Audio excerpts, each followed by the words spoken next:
Folks, Black Star Network is here. hold no punches. I'm real revolutionary right now. Black power. Support this man, Black media. He makes sure that our stories are told.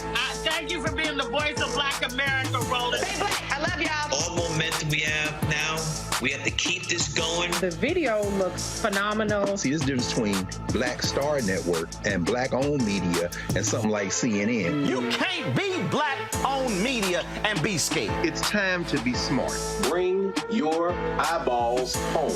You dig?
Today's Monday, June 5th, 2023, coming up on Roland Martin Unfiltered, streaming live on the Black Star Network. An unarmed Black woman in Florida gunned down after she went to a home to retrieve her daughter's iPad, shot by a white woman through the door. Ben Crump, representing the victim's family, will tell us about this case and why the white shooter has not been identified or even charged. Dozens of activists packed in Atlanta City Council today to talk about Cop City. Well, the city is going to be spending millions of dollars to fund a new police and firefighter training center that activists decry, again, as Cop City. They are not happy about it. We'll be joined by Mark Thompson, who's one of the folks who spoke there. Nikki Haley.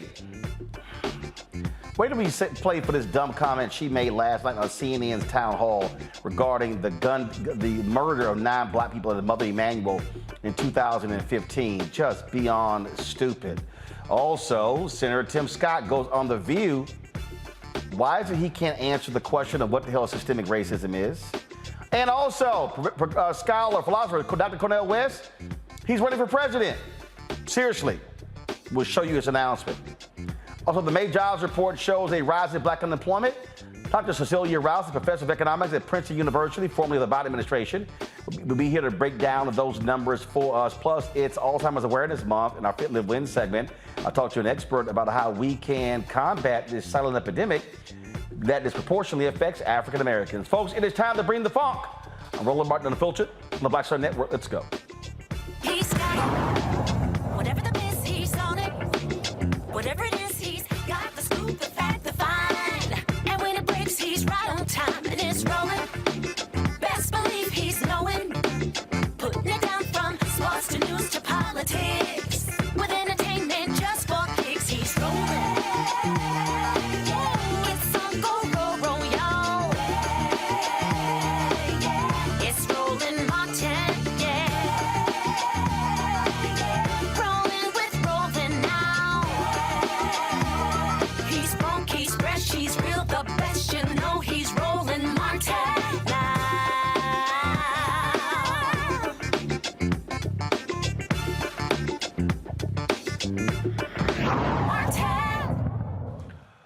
A Florida family wants to know why their loved one is dead and why the person responsible has not been identified or even arrested. Joining us right now is attorney Ben Crump. He represents A.J. Owens, who was shot through a door while trying to retrieve an iPad that her neighbor took after her child left it behind. Ben, so explain to us what the hell happened here?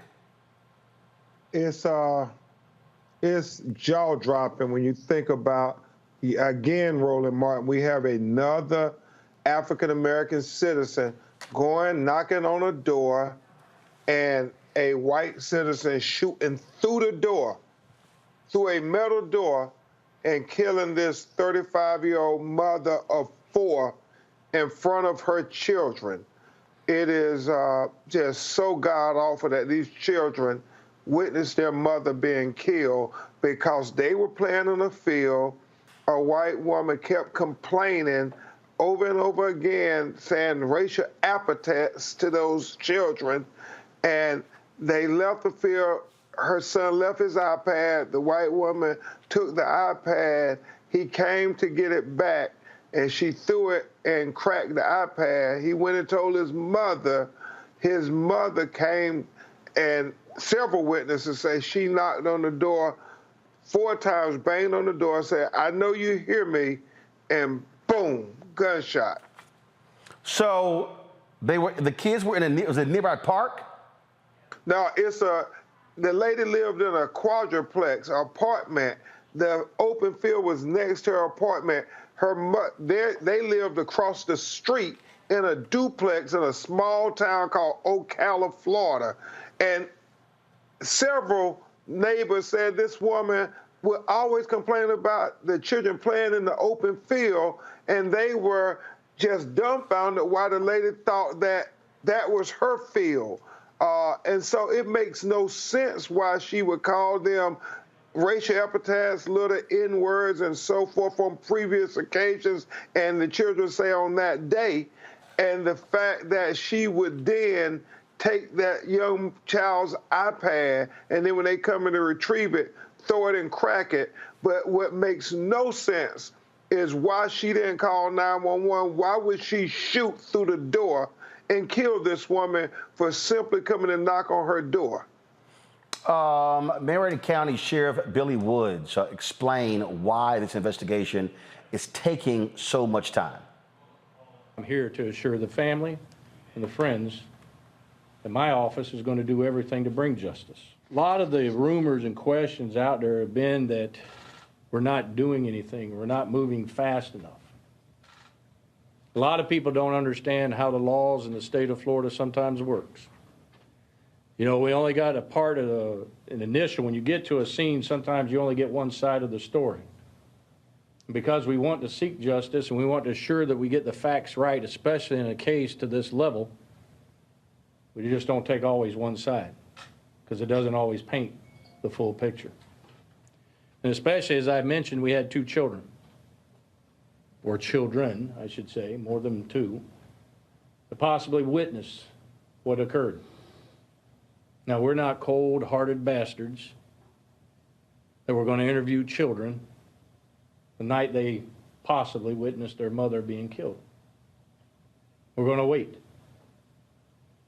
Not only that, and I'll be the first to admit it, I'm not qualified to interview to that level. So we have to rely on professionals and experts, counselors, to sit down with them. Because how many of you and your viewers out there have seen a child being interviewed who clams up and doesn't want to talk? It becomes difficult. So it's something that we can't immediately and will not immediately do, just because we know what they or have seen what they have gone through. But be assured that when we do interviews, the facts are brought forward. The information is gathered. The pieces of the puzzle are put together so that we can come to justice. And that's what we will come to at the conclusion of this, is justice. All right, Ben, so when did this actually take place? This happened at around 9 o'clock on Saturday night.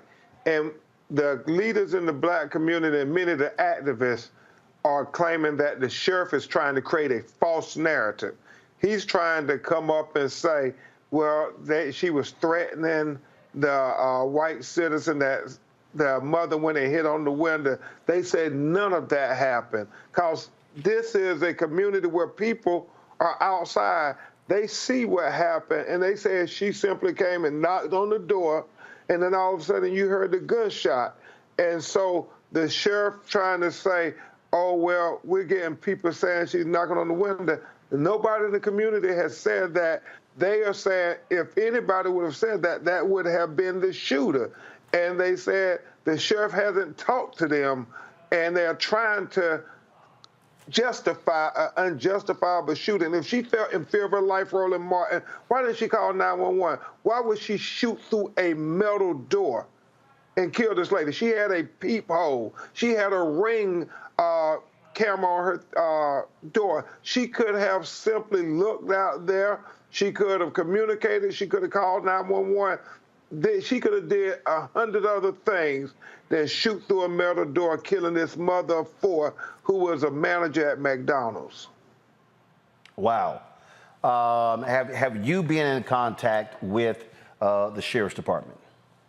My associate attorney, Anthony Thomas, talked with him at length and wanted to know why wouldn't they arrest her? And there was a lot of leaders there with them. And the sheriff kept saying, well, we got to let the investigation take its course. But we know, Roland Martin, had the roles been reversed and you had a black woman shoot through her door, shooting a white woman who was knocking on the door, that there wouldn't have needed to be an exhaustive investigation. She would have been arrested and charged, and she would have got her day in court. And that's all we're asking for, is due process for A.J. Owens and her children. We want this killer to be arrested, and she can make whatever defense she wants. Stand your ground, self-defense, castle doctrine, but she needs to be arrested, because if not, we don't believe the system works equally, because we know what would have happened had a black woman shot a white woman through the door. Speaking of, I mean, obviously you also represent with the family of Ralph Yarl. We showed the video of him out at a walk last week. How is he doing? And of course, he's a young man in Kansas City who was shot. Luckily, he is alive, unlike this woman in A.J. Owens in Florida. So just give us an update on Ralph. Yeah, very similar tragedies. Ralph is still dealing with a lot of migraines and headaches. They say the bullet fragments are going to be in his head and his brain forever. But he's doing remarkable in the sense that he wants to go to college. He wants to go to college at Texas A&M, and he's striving to get better so he doesn't miss any more school time. All right, then. Well, Ben, we certainly appreciate it. Thanks a bunch. Keep us abreast of both of these cases. Thank you so much, Roland. More than you know for covering this matter. All right, thanks a bunch. Folks, got to go to a break. We come back. We'll talk to our panel about this. We'll also go live to Atlanta, where there's a packed city council hearing over the proposed building of what activists are calling Cop City. You're watching Roland Martin Unfiltered on the Black Star Network. If you're watching on YouTube, hit that like button, y'all. We should be, of course, want to hit 1,000 or 2,000 likes. Don't forget, download the Black Star Network app, Apple phone, Android phone, Apple TV, Android TV, Roku, Amazon Fire TV, Xbox One, Samsung Smart TV. Support us by joining our Bring the Funk fan club. You can see right here, I'm sitting here, y'all, depositing all of your checks and money orders, depositing them right now. And so that's what I'm doing as we speak. And so, again, send check and money orders to P.O. Box 57196, Washington, D.C., 20037-0196. Cash App, $RM Unfiltered. PayPal, R Martin Unfiltered. Venmo is RM Unfiltered. Zelle, Roland at RolandSMartin.com. Roland at RolandMartinUnfiltered.com. And, of course, be sure to get a copy of my book, White Fear, How the Browning of America is Making White Folks Lose Their Minds. Available Amazon, Barnes & Noble, Books A Million, Target. Download your copy on Audible. We'll be right back. Hatred on the streets, a horrific scene, a white nationalist rally that descended into deadly violence. White people are losing their damn minds. As an angry pro-Trump mob storms the U.S. Capitol, we're about to see the rise of what I call white minority resistance. We have seen white folks in this country who simply cannot tolerate black folks voting. I think what we're seeing is the inevitable result of violent denial. This is part of American history. Every time that people of color have made progress, whether real or symbolic, there has been what Carol Anderson at Emory University calls white rage as a backlash. This is the rise of the Proud Boys and the Boogaloo Boys. America, there's going to be more of this. Here's all the Proud Boys, guys. This country is getting increasingly racist in its behaviors and its attitudes because of the fear of white people. The fear that they're taking our jobs, they're taking our resources, they're taking our women. This is white fear.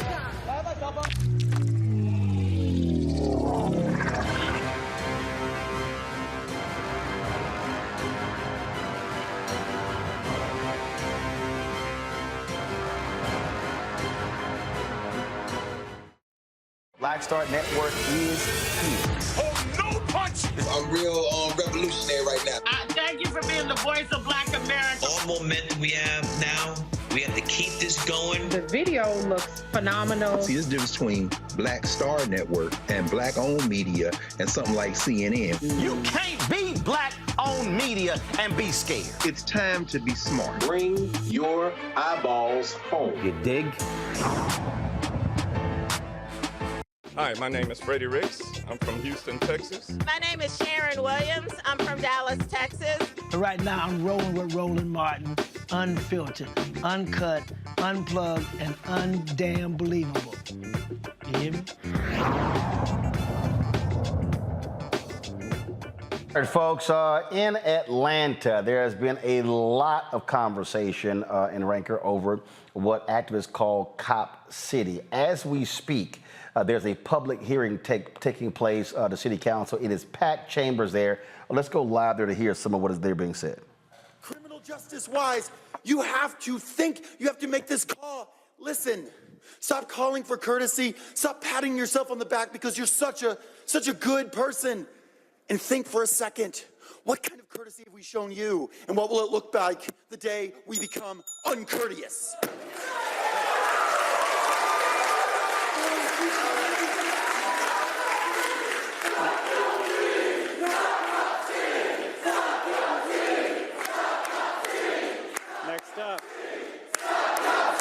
Next up.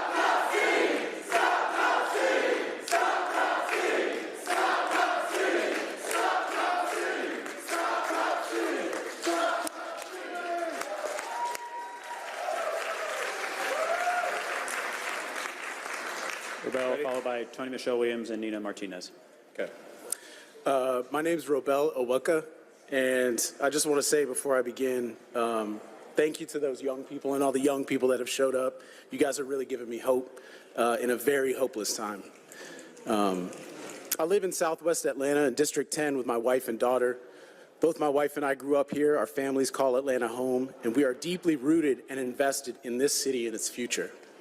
I've never spoken at council before, but I've been so disturbed by how the city has ignored the voices of its constituents, lied about how much money is going to this facility, violently suppressed its own residents for protesting and organizing to stop the destruction of Woolani Forest, just so that the police can build a new training center that we don't need, that we don't want.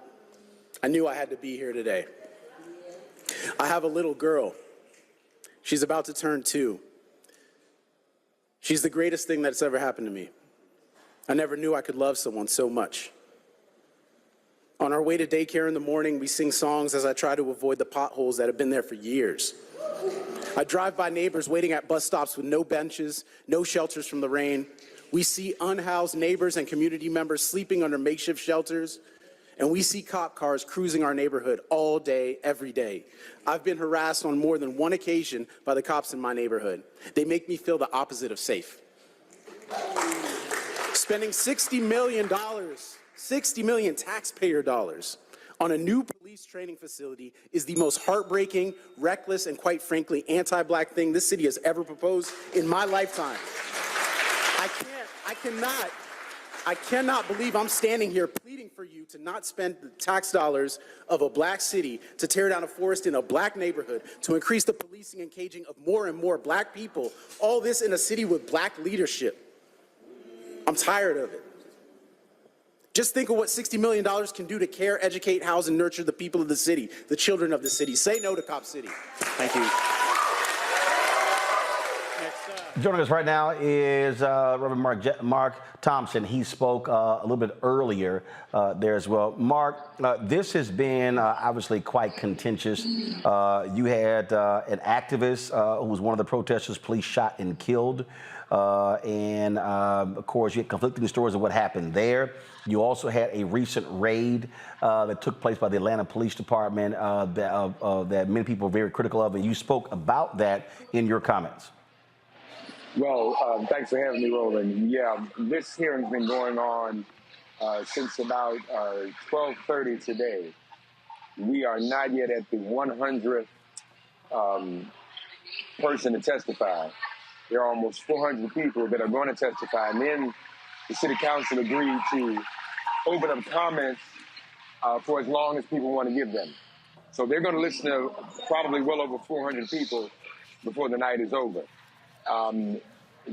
To a person, no one is testifying in favor of this Cop City, and now we understand that the budget has increased, and that's really why this is taking place right now, because there's a debate about whether or not they want to send it back to the committee, considering that there's more money involved. Most of the people who testified have expressed their disgust, especially after the reckoning with George Floyd, that Atlanta would even consider something like this here in one of the cradles of the civil rights movement. What would Dr. King say? What would Andrew Young say? Michael Julian Bond, who's the son of Julian Bond, was criticized and accused of not upholding his father's legacy in one of the public comments moments ago. And he took offense to that and said, hold me accountable. Don't include my father's name in it. But, you know, his name, he calls himself Michael Julian Bond, not Michael Bond, but Michael Julian Bond. So if he's invoking his father's name himself, why wouldn't others? And it looks as if he's going to vote for Cop City. At this hour, it's not clear that the votes exist to prevent it, Roland, but people are here and prepared to stay here all night. I think we'll see probably, quite frankly, some more activity before the hour is over, before the night is over. And as you can see from your images, the hall is full. I'm going to turn my camera around and show you what it looks like here at the city council building. These are the people who are here demonstrating and pretty much occupying the main lobby area here at the Atlanta City Council. This has been full all day. Of course, people have been here a long time. They've come and gone, but this pretty much represents the resistance that the Atlanta community has. For those who don't understand, this is going to be supposedly a training facility, air quotes, but it is really an opportunity to train the police to be more militaristic. It's not a training center to teach the police how to de-escalate or demilitarize. It's to train the police how to do the exact opposite of that. And so that is what many of the concerns are here today. To a person, Atlantans don't want this. Obviously, it is jam-packed there, and folks from all sort of backgrounds have been speaking, have been testifying.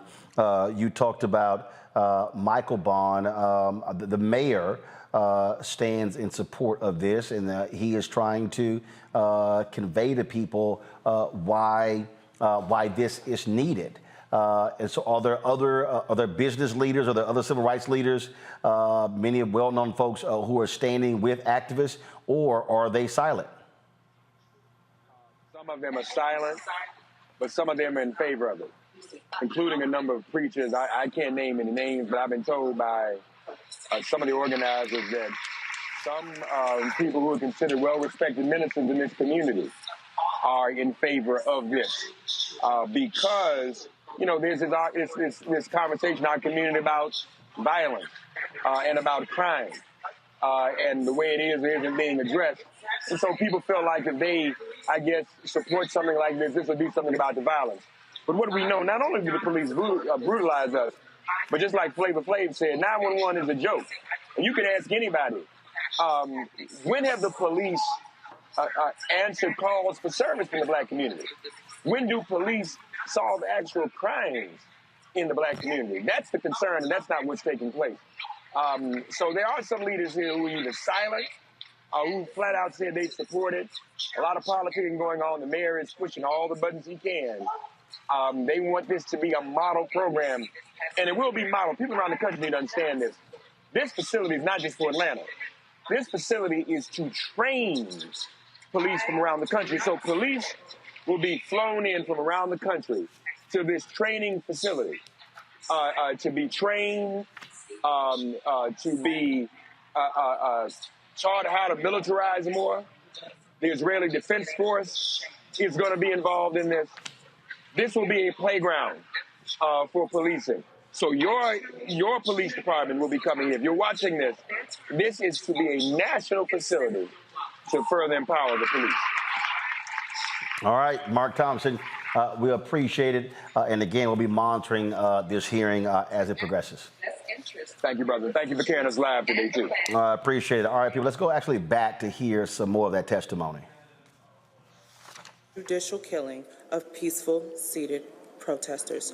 I do not support using millions of dollars in taxpayer funds to build another slap in the face to the Muskogee Nation on the site of their Weelaunee Forest.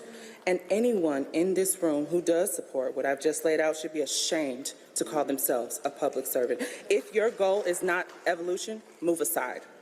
I challenge each member of the City Council to devote their terms to our children instead of your wallets.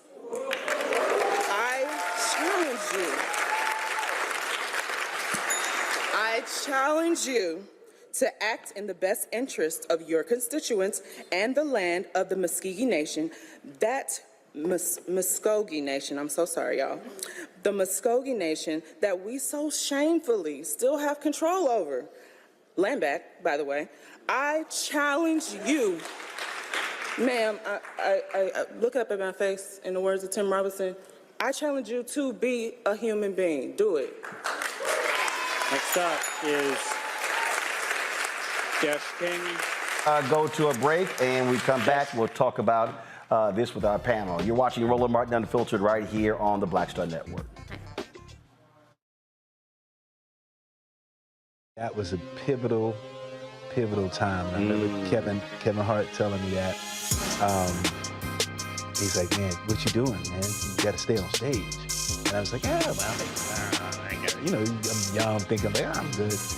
And he was absolutely right. What show did you have at the time? This was one-on-one. Got it. During that time. So you're doing one-on-one, going great. Yeah. You making money. You like. I'm like, I don't need to leave. I don't need to leave from Wednesday, Thursday to Sunday. I didn't want to do that. You know, it was just like I'm gonna stay here. Or I didn't want to finish work Friday, fly out, go do a gig Saturday, Sunday. I was like, I don't have to do that. And I lost a little bit of that hunger that I had in New York. I would hit all the clubs, run around. Sometimes me and Chappelle or me and this one or that one, we'd go to the Comedy Cellar at 1 in the morning. And I mean, that was our life. We loved it. You know, you do 2 shows in Manhattan, go to Brooklyn, leave Brooklyn, go to Queens, go to Jersey. And I got complacent. I was like, I got this money, I'm good. I don't need to go chase that, because that money wasn't at the same level that I was making, but what I was missing was that training. Yes. Was that. And it wasn't the money. It was the money. You know, it was that's what I needed.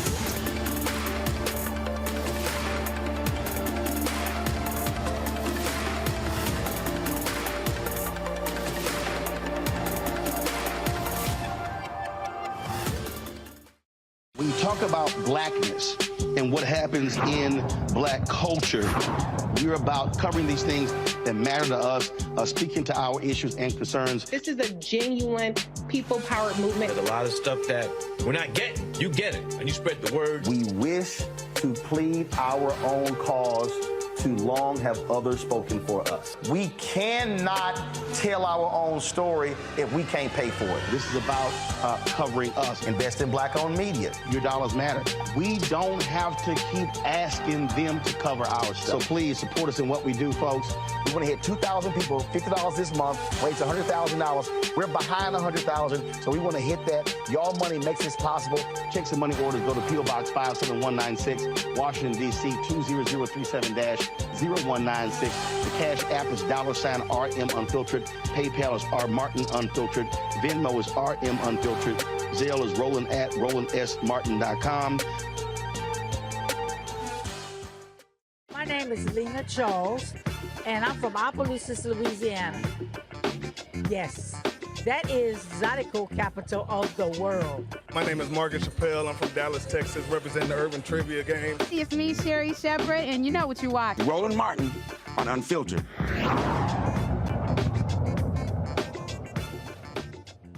All right, folks. Dr. Julian Malvo, Dean, College of Ethnic Studies, California State University, Los Angeles. Renita Shannon, former Georgia State Representative out of Atlanta. Dr. Avis Jones-Weaver, political analyst out of National Harbor, Maryland. All right, folks, let's get right to it. Renita, I'll start with you.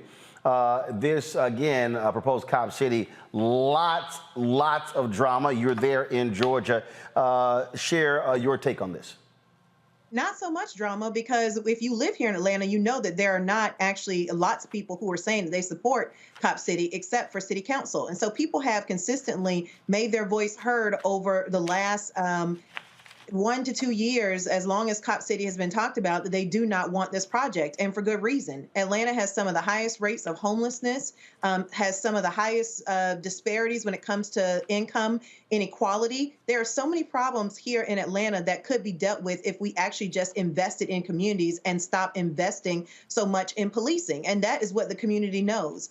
I'll read you this quote from Gary Spencer, who spoke earlier today during public comment, because his quote really summed up exactly where we are on this. He said, "Today's vote on Cop City is about perpetuating militarized policing that will endanger the lives of our residents, our visitors, and put Black and brown people in Atlanta at a heightened risk of police violence." And I don't know if Gary has ever run for office, but he is only 100% correct. I can tell you that.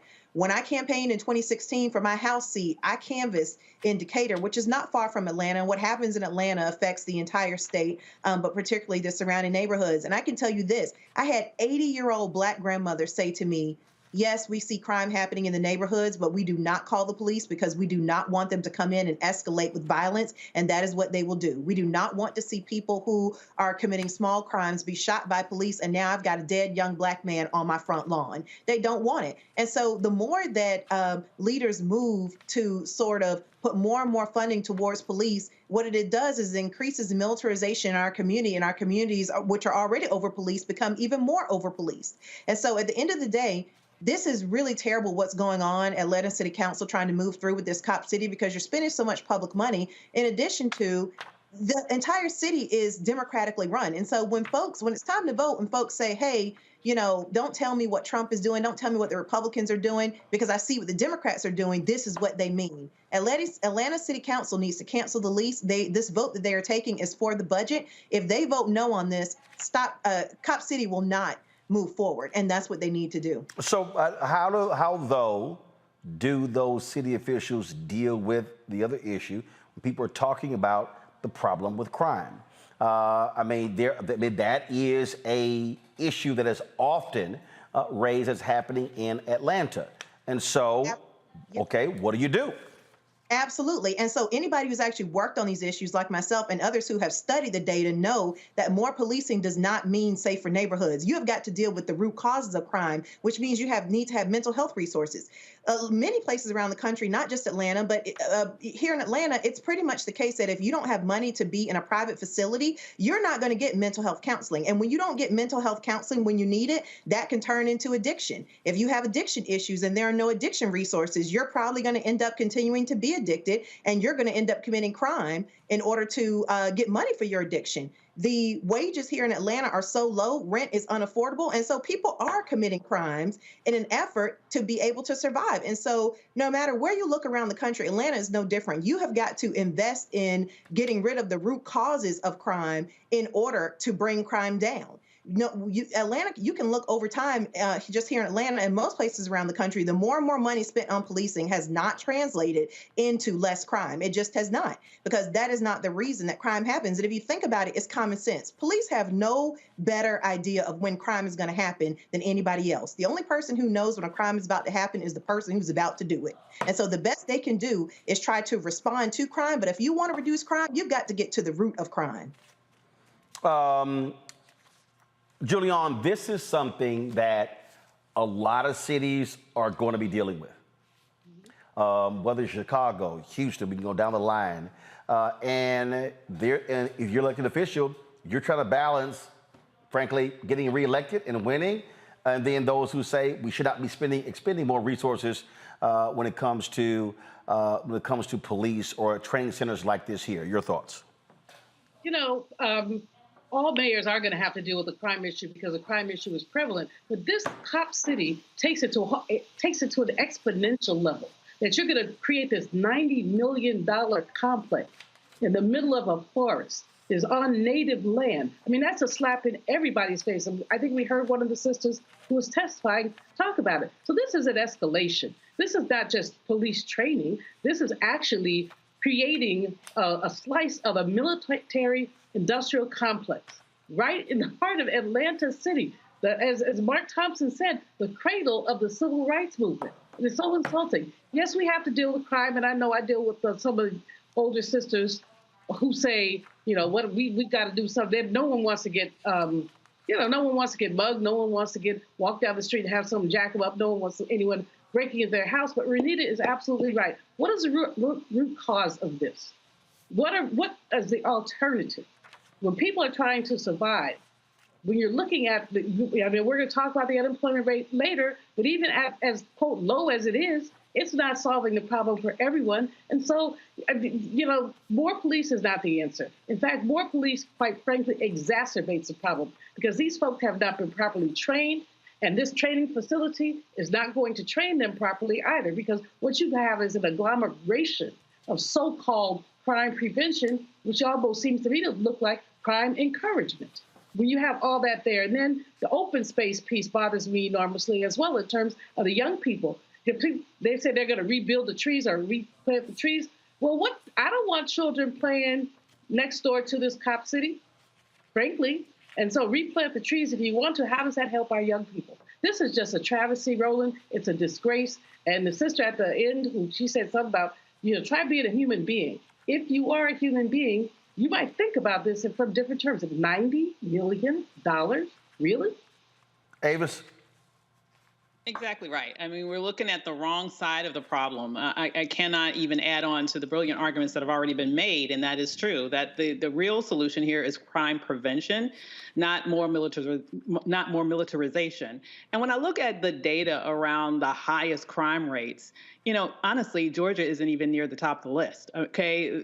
You have to go all the way down to 22 to get down to Georgia, and it's not even Atlanta, Georgia, that is number 22 when we're talking about the highest crime rates in the nation. And so it's just interesting to me that, we're not having these issues, come up in some of these other cities. Actually, number one is Memphis, Tennessee, interestingly. We never hear about that. But I will say, it's just interesting that these specific centers where we know we are overpopulated, or disproportionately populated, tends to be the areas that are oftentimes focused on when it comes to militarization. And so it makes me think, then what is the real reason behind this? And once again, the excellent point was made. If we want to incentivize Black voters to vote for the Democratic Party specifically, you cannot have Democrats be in office and then turn around and do things like this. All right, folks, hold tight 1 second. We'll be back. More on Roland Martin Unfiltered, including we'll be talking about the Black unemployment rate going up despite positive job numbers. We'll talk about that with a former White House Council of Economic Advisors lead. Also, last night, CNN had a town hall talking to Nikki Haley, who's running for president on the Republican side. And wait until I play for y'all what she had to say about racism, her anti-woke perspective, but also the shooting of Mother Emanuel, where 9 folks were killed. It's just ridiculous what she had to say. That's next, right here. Roland Martin Unfiltered on the Black Star Network.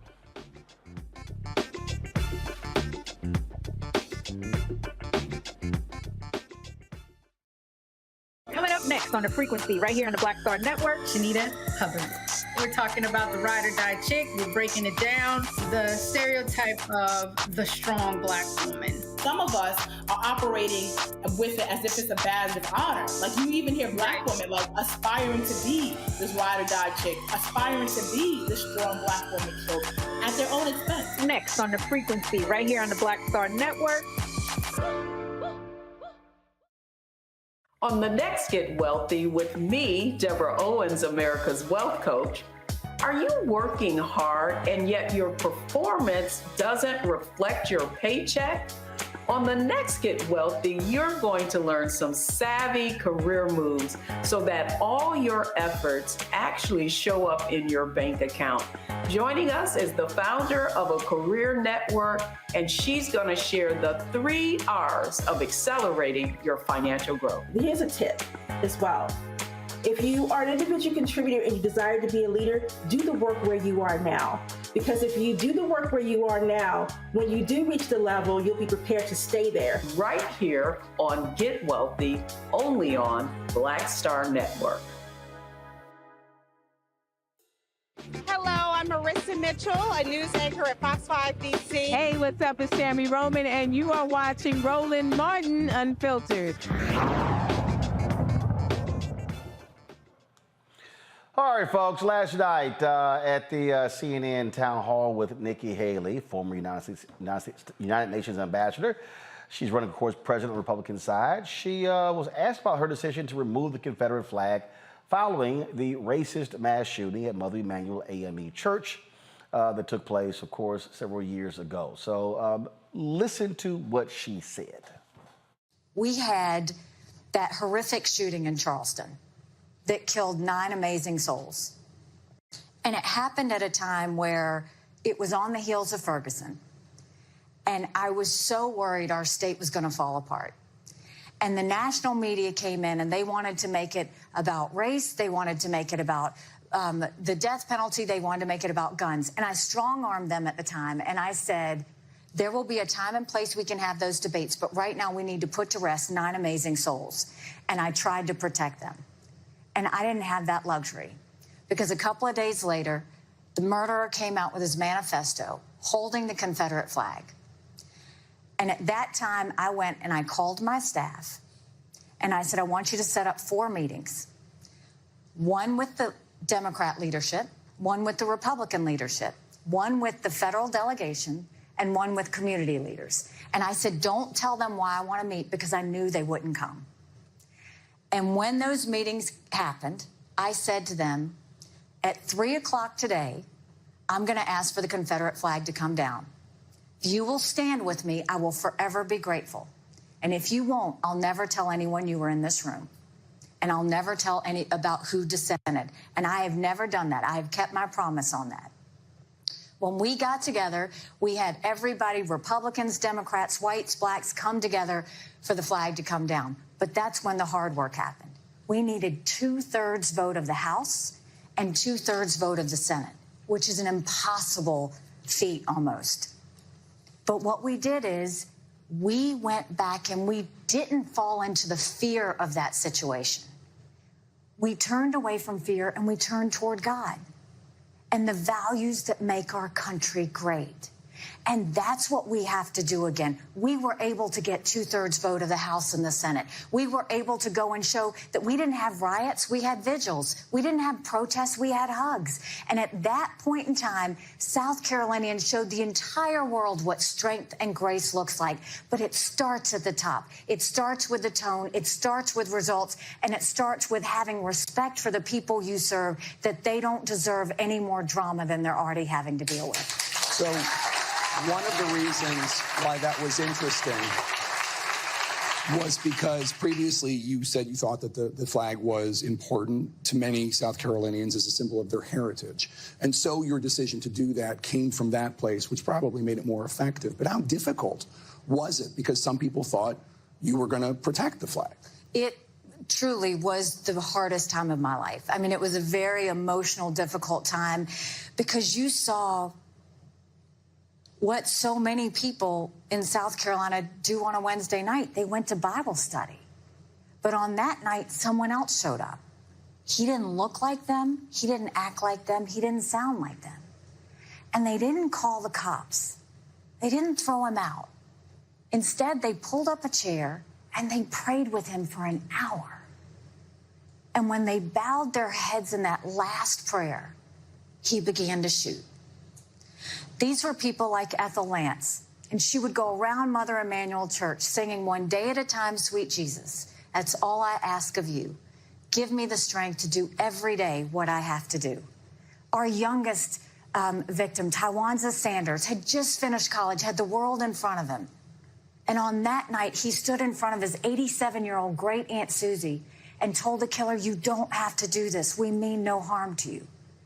Or it was people like Cynthia Hurd, whose life motto was simply to be kinder than necessary. That's who these people were. They weren't famous, but they loved their families, they loved their church, and they loved their community.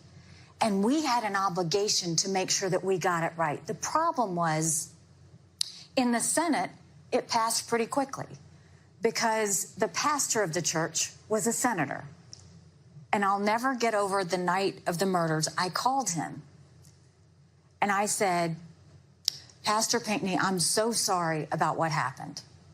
I will be there first thing in the morning.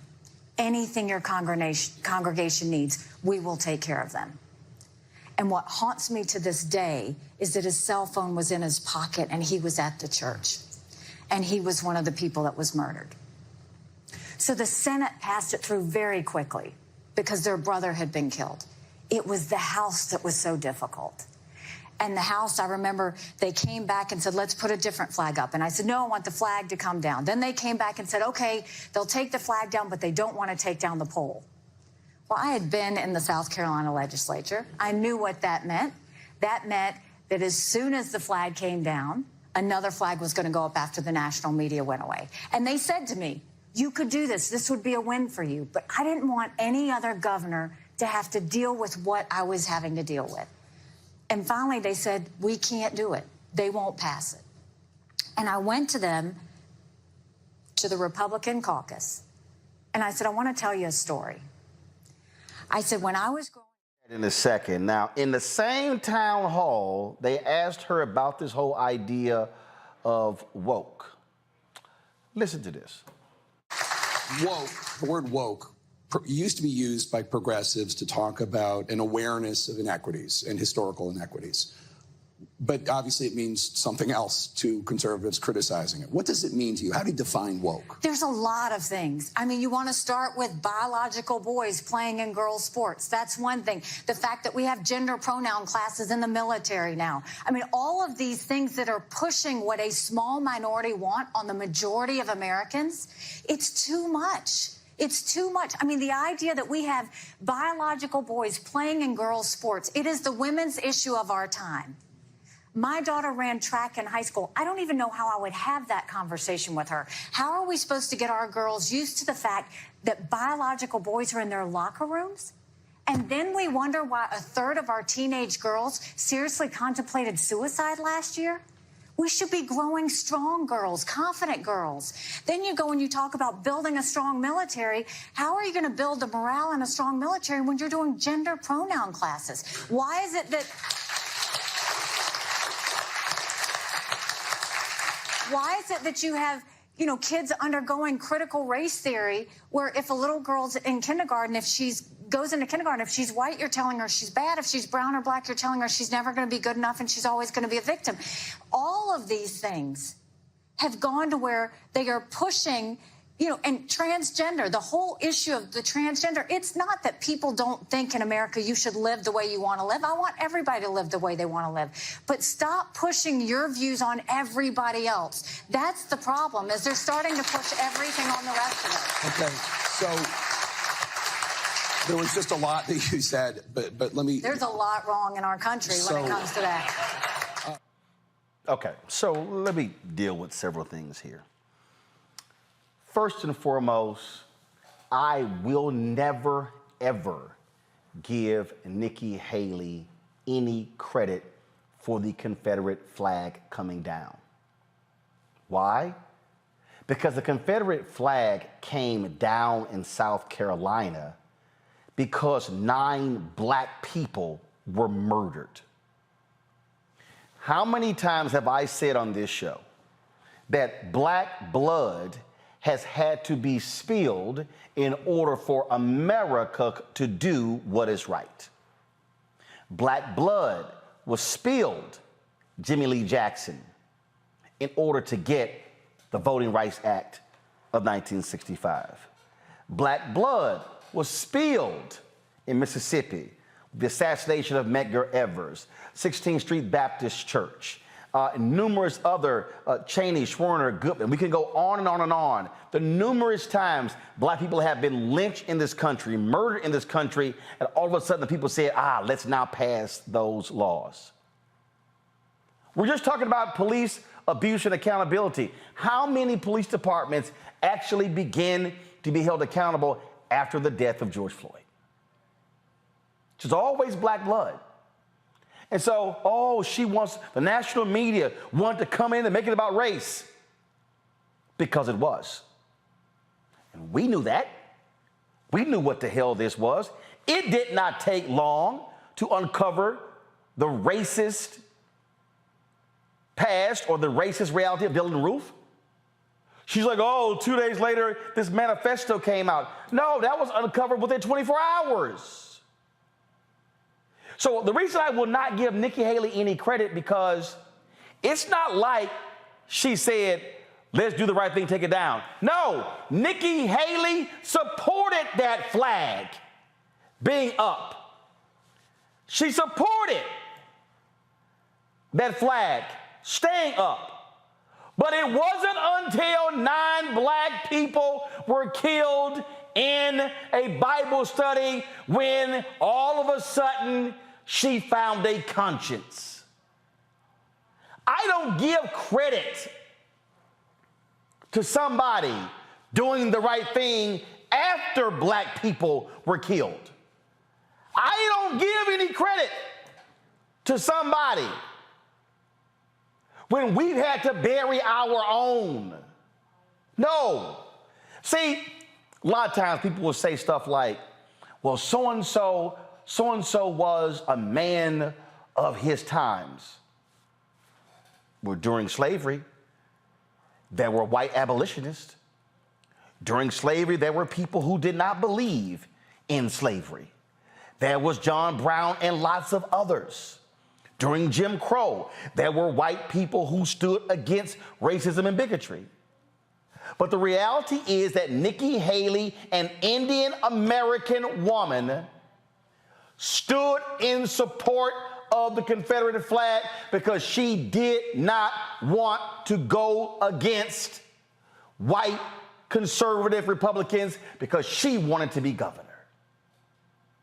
And now running for president, Nikki Nimrata, we are not going to allow you to act as if that black blood being spilled was not the sole reason why South Carolina did what they did.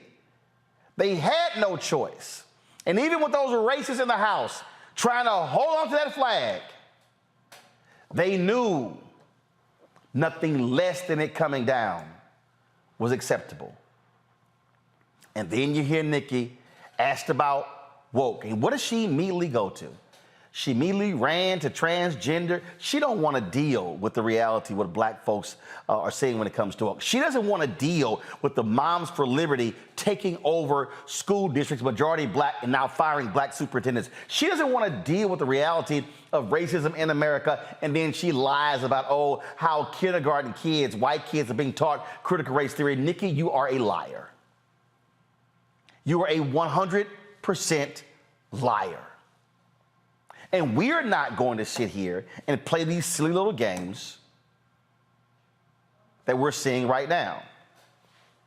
Margie Bright, state senator in South Carolina, Margie Bright Matthews joins us right now. And I got to ask you, Senator, when you heard all of that from Nikki Haley now that she's running on the national stage, trying to appeal to these MAGA Republicans, your thoughts? Exactly. Along the same lines that you just enunciated. However, the most important thing we need to think about when we realize her comments on the issue of the flag coming down, she forgot to say that all of her 2 terms while governor, the flag was up. She never mentioned it. I've tried to verify what she said about calling some of our leaders to her office, but you know, laws are made in the chambers. They're not made in the governor's office. They do not begin there. That's the first fallacy.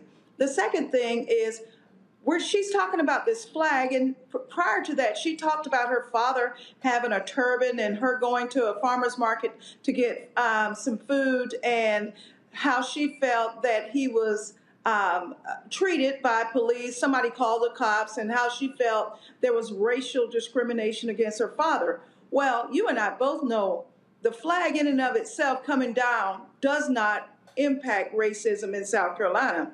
Where is she on the issue of hate crimes?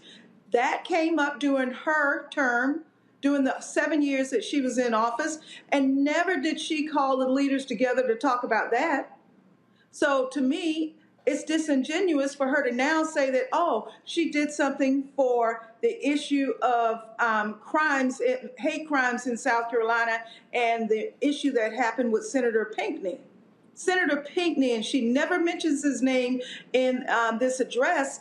Unfortunately, earlier that week, he spoke from the state floor on the issues of guns, AR-15s, mass weapons. We believe that that's why he was targeted and basically assassinated along with the other 8 people in Mother Emanuel. She never talks about that. Further in the town hall interview, she talks about her support that the government should not limit people to have AR-15. And she pretends that there's no problem with hate crimes in America. She does not believe in, you've heard the position, the unfortunate position she has chosen to take as it relates to wokeism, despite the fact that her father wears a turban, despite the fact that her daughter is engaged to an African-American man. I don't understand the position she has taken in reference to this, and Nikki has to do better.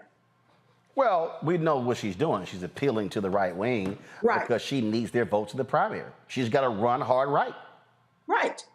And she's got to start. She's lining herself up for South Carolina. She's lining herself up because, number one, the abortions issue, she never answered that issue, because we know that in South Carolina, in the red South, of which she wants to gain traction, she knows she has to walk a straight line as to that issue, and she has to make sure that she supports guns rights. She knows she cannot do anything with their so-called government or constitutional Second Amendment rights. It's idiotic that she would in one verse, she says, oh, I don't support government intervening with red flag laws, but yet she supports government intervening with the abortion laws. Either you have a constitutional right or you don't. Either you support government intervening in a person's household or you don't. Yeah, when you have her to say, don't you force your views on us. That's right. Isn't that what anti-abortion folks are doing? That's right. Senator Matthews, we appreciate it. Thanks a lot. Thank you so much for having me. All right. I'm going to talk to my panel on the flip side about this. We'll also hear from Dr. Cecilia Rouse about the economy. Then later, Senator Tim Scott, he goes on The View. Bruh, can you answer the question about systemic racism? I'm still waiting. You're watching Roland Martin Unfiltered on the Black Star Network. On a next, A Balanced Life with me, Dr. Jackie. Beware the generational curse. They're everywhere, in our families, in our workplaces, and even in our churches. It's like a minefield, identifying the curse and knowing what to do about it. When we're talking about generational patterns, oftentimes we get locked into those patterns because we don't want anyone to say, oh, you acting brand new, or you doing something different from how this is how we always did it. It's okay to do something different in order to get the results that you want to see in your life. That's next on A Balanced Life on Black Star Network.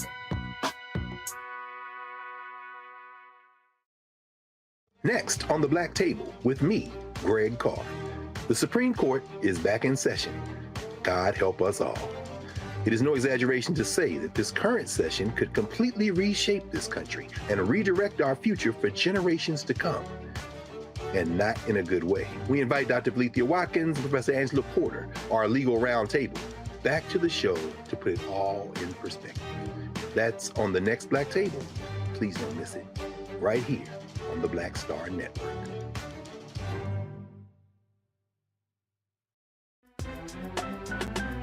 I'm Faraji Muhammad, live from LA.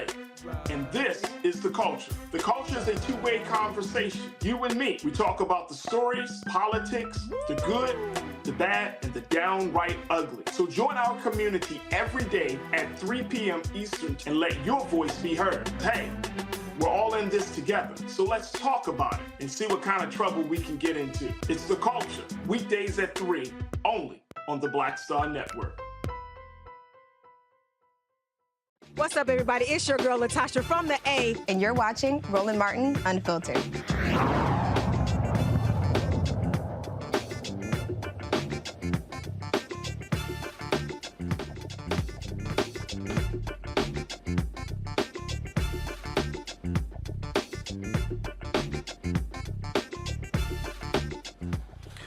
All right, folks, let's go to our panel on this here. Julian, I'll start with you. Let's just be real here. We see the games that Nimrata is playing here. And the bottom line is, I ain't giving her no credit for any of that. No, she doesn't deserve any. She's a certified public fool, quite frankly, and she's shown it time and again. When she first came out and said she was running for president, she identified herself as a woman of color, which I found highly ironic and really repels the comment woman of color from me, because what are you talking about in terms of black women? What do you say her name is, Narada? Her actual name is Nimrata. She's Indian American, but she goes by Nikki.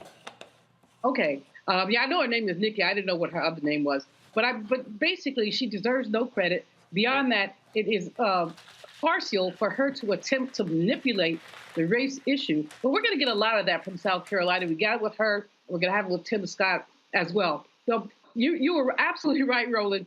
When he said, what does it mean by woke? She goes straight to trans. She can't go to race. She can't go to history. So she goes to trans, and that's a hot button issue for so many people, even though trans people are people. They have rights. Leave them alone. My line about that is, if you're not sleeping with me, I don't care who you're sleeping with.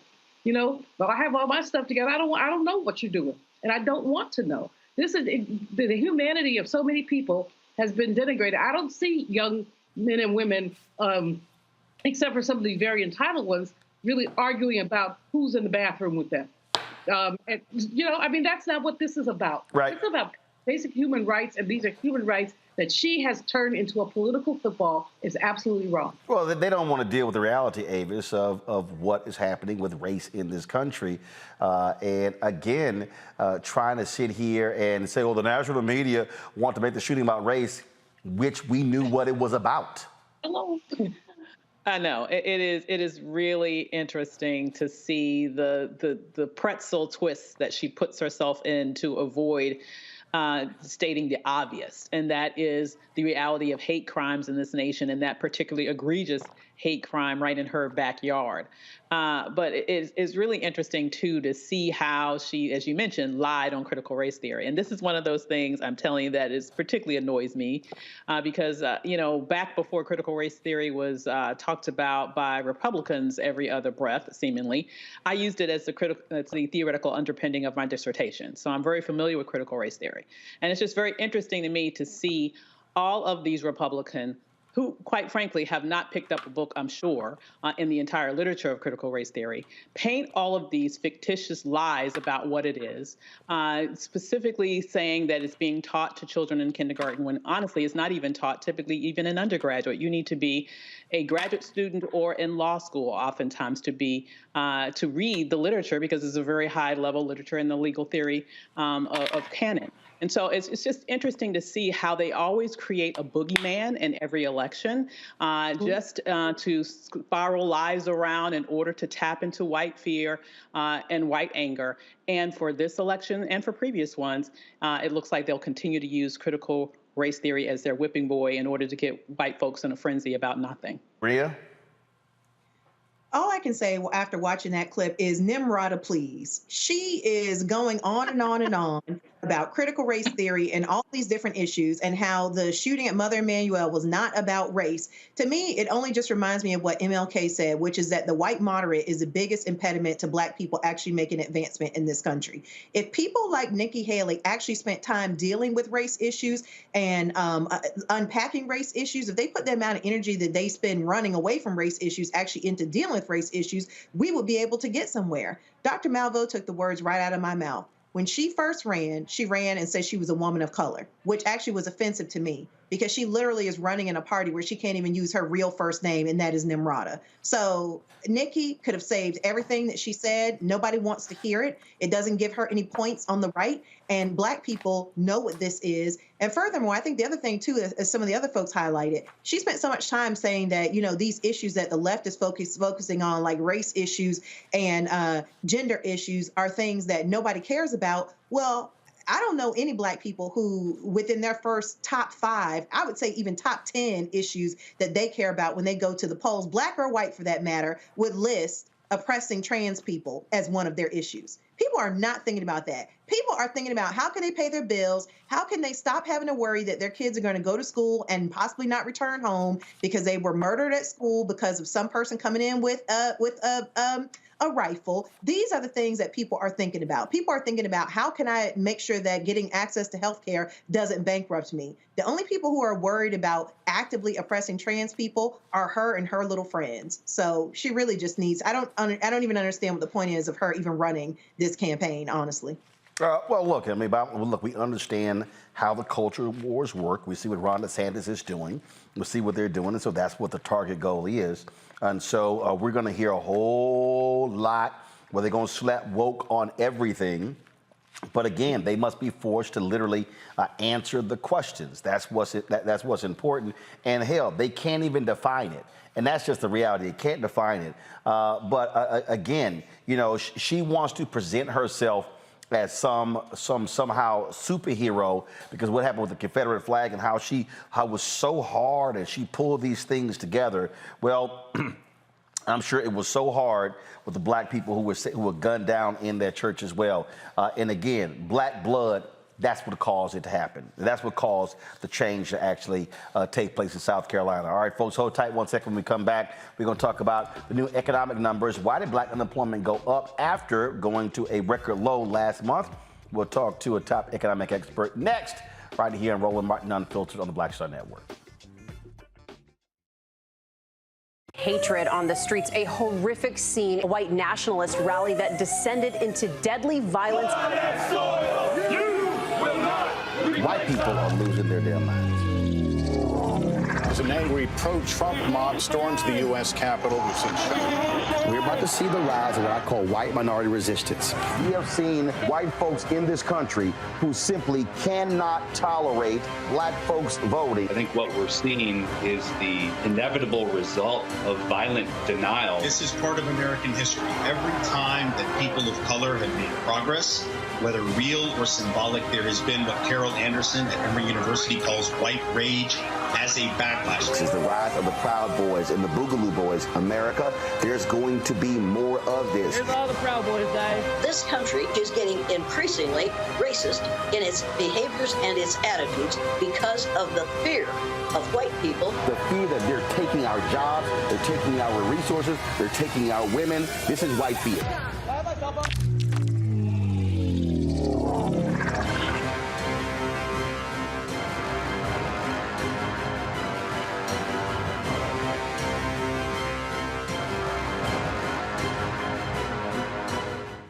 Black Star Network is here. Oh, no punch! I'm real revolutionary right now. Thank you for being the voice of Black America. All momentum we have now, we have to keep this going. The video looks phenomenal. See, there's a difference between Black Star Network and black-owned media and something like CNN. You can't be black-owned media and be scared. It's time to be smart. Bring your eyeballs home. You dig? Me, Sherry Shepard, with Sammy Roman. I'm Dr. Robin B., pharmacist and fitness coach, and you're watching Roland Martin Unfiltered.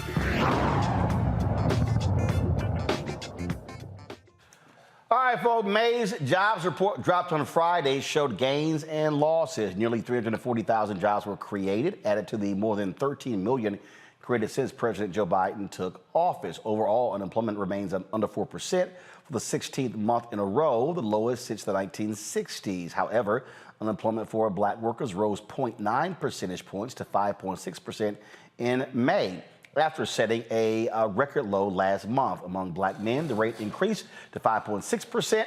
The numbers reached up to 5.3% for black women. Joining me now is Dr. Cecilia Rouse. She is a professor of economics at Princeton University. Well, she's more than a professor. She's a big dog there. She also formerly headed the White House Council of Economic Advisors, and so she's one of the top economic brains in the country. All right, Doc, always good to see you. Hi, it's nice to be with you tonight. All right, so explain these numbers. What actually happened with black folks? Look, what this employment report showed is that the labor market in the U.S. continues to be extremely resilient, continues to add jobs, is powering along. In terms of, black folks, those numbers jump around from month to month. And so when, the Council of Economic Advisors and those of us who look at these numbers carefully try not to focus on any one month. Last month, when it was a record low at 4.7%, I could not celebrate and expect that that's where it would remain, because it just, for statistical reasons, this is not saying anything functional about the economy. It's just the numbers that the Bureau of Labor Statistics is using when they're sampling, the numbers bounce around. So fundamentally what we see, though, is that black unemployment is lower than it has traditionally been. If we want to look at some of the change month to month for blacks, with the increase for women, we saw that there was, or for men, we also saw that there was an increase in the labor force participation rate, which is a good thing. So some of that increase in unemployment may be due to the fact that more black men are actually looking for work, which we want them to do. You have to look for work in order to get a job. But I think it's really important not to overly focus on any one month. I think what's really important is that black people benefit when the economy is strong and when the labor market is strong, and that's what we're seeing today. We hear that labor participation. Explain that. Labor participation is so we have everybody who's out there in the United States, and then among those who are able-bodied, some of them are looking for work. In order to get a job, you have to be looking for work. So we call that the labor force participation. What is the fraction of the population that is actually looking for work or has a job? So we need to see people, we think of labor force participation as being a measure of engagement in the labor market. When people think there are no jobs available, they give up looking, they quote unquote drop out of the labor market. That is not typically a good thing. Obviously the choice to work is a personal choice, but for many people who want to look, sometimes they drop out because they just think there are no jobs available. So when people who've been on the sidelines actually start to look for work, that's a sign of a healthy labor market. It's something we need. It's something that is a sign of economic health, actually, or of a recovery, I should really say. All right, so can you explain this to me? All of these people out here, I swear, since, my goodness, since last summer, recession is coming. And then all of a sudden, you start seeing companies laying off people anticipating the recession. And companies begin to pull back when it comes to advertising and other spending because of the recession. And then I see that the NASDAQ is at its highest since 1991. Then I see, again, these unemployment numbers here. We continue to add jobs. So what the hell are these people talking about? And where's this recession they keep having the doom and gloom for the last year? Yeah, so, the challenge is that this pandemic really did a number on our economy, not just for the U.S., but globally. And many of the relationships that have held traditionally have not been bearing fruit because the pandemic affected our global supply chains. That was the transportation of physical goods, but it also affected human capital, people whose decisions to work, making everyday decisions because there was a virus that could have severe health consequences. And so there was a fundamental impact on our economy. We had our federal government really stepping in unprecedented ways to help households, businesses get through the pandemic. That's what supported us. So we did not see a recession. There was a quick recession at the beginning of the pandemic, but we've been recovering very rapidly since then. But fundamentally, we've got inflation, which is not good for anybody, and inflation has been coming down. It is moderating, but it is still too high. And by traditional metrics, we would expect to see as inflation is coming down, the labor market would weaken. We're not seeing that again because this economy is very unusual. The challenge is that there are many threats on the horizon potentially. That doesn't mean that they're going to come to bear, but they're potentially there. We had OPEC announce today that they're going to cut production, at least Saudi Arabia is going to cut production by 1 million barrels a day. If that causes a big increase in oil prices, that's going to increase inflation. We had the debt ceiling negotiations. If Congress didn't get it together and actually increase the debt ceiling, that would have meant that the full faith and credit of the United States government, which has been downgraded, but it's been given a haircut, that increases borrowing costs. That would have caused a lot of economic turmoil. We have the continuing war of, unprovoked war of aggression against Ukraine, which also is just precarious in this economy. So there are many threats. We don't know what's coming. I think what's important is that at the moment, this economy is showing remarkable resilience. That is the focus of the president, of everybody who cares, the Federal Reserve. They are trying to do the right thing to try to bring inflation down while maintaining the extraordinary labor market that we currently have. So last question for you. Obviously, you spent time in the White House there, leading the White House Council of Economic Advisors. Got an election coming up. You're not there. You're back at Princeton. This is obviously going to be something that is critically important on the campaign trail. You can now talk about that. No Hatch Act violations. And so what should the narrative be, I'll say specifically to African Americans? What should Biden-Harris be saying to black voters about what they have accomplished economically and why they should be rewarded with another 4 years?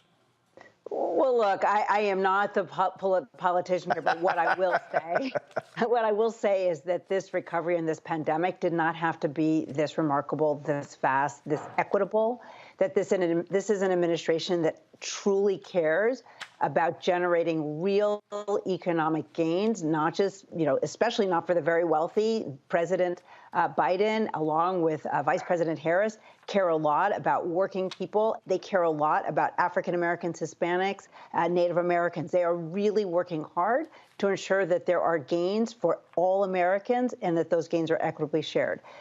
So that is rare for a president to really be paying attention, not just to the very wealthy, who often are contributing to campaigns and who generate, look, the very wealthy are generating a lot of innovation in this economy. But we know that inequality is very high in this country, unsustainably high in my view. And this is a president that wants to see better economic growth than we've had in the recent past. And he wants to ensure that those gains are really more equitably shared. All right. Dr. Cecilia Rouse at Princeton, we appreciate it. Always great to see you. Nice to see you, too. All right. Thanks so much. All right, folks, going to go to a break. We come back. We'll talk with my panel about this. We'll talk about Senator Tim Scott on The View. Lord, what did I play for y'all, what he had to say? Lord, brace yourselves. You're watching Roland Martin Unfiltered on the Black Star Network. YouTube, folks, hit that like button. We should be easily over 1,000 likes. What is taking y'all so long? Also, download the Black Star Network app, Apple phone, Android phone, Apple TV, Android TV, Roku, Amazon Fire TV, Xbox One, Samsung Smart TV.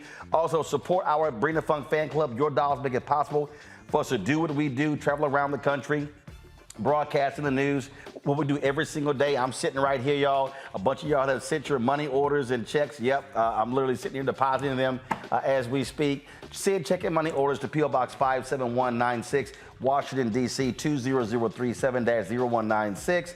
You can also, of course, support us by electronic methods. Cash App, which is so much easier, y'all. Just letting y'all know. Cash App, $RM Unfiltered. PayPal, R Martin Unfiltered. Venmo is RM Unfiltered. Zelle, Roland at RolandSMartin.com. Roland at RolandMartinUnfiltered.com.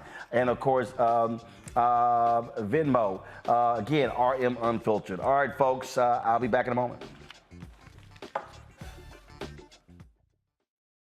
When you talk about blackness and what happens in black culture, we're about covering these things that matter to us, speaking to our issues and concerns. This is a genuine people-powered movement. There's a lot of stuff that we're not getting. You get it, and you spread the word. We wish to plead our own cause. Too long have others spoken for us. We cannot tell our own story if we can't pay for it. This is about covering us. Invest in black-owned media. Your dollars matter. We don't have to keep asking them to cover our stuff. So please support us in what we do, folks. We want to hit 2,000 people, $50 this month, raise $100,000. We're behind 100,000, so we want to hit that. Y'all money makes this possible. Checks and money orders go to P.O. Box 57196, Washington, D.C. 20037-0196. The Cash App is $RM Unfiltered. PayPal is R Martin Unfiltered. Venmo is RM Unfiltered. Zelle is Roland at RolandSMartin.com. Coming up next on The Frequency, right here on the Black Star Network, Shanita Hubbard.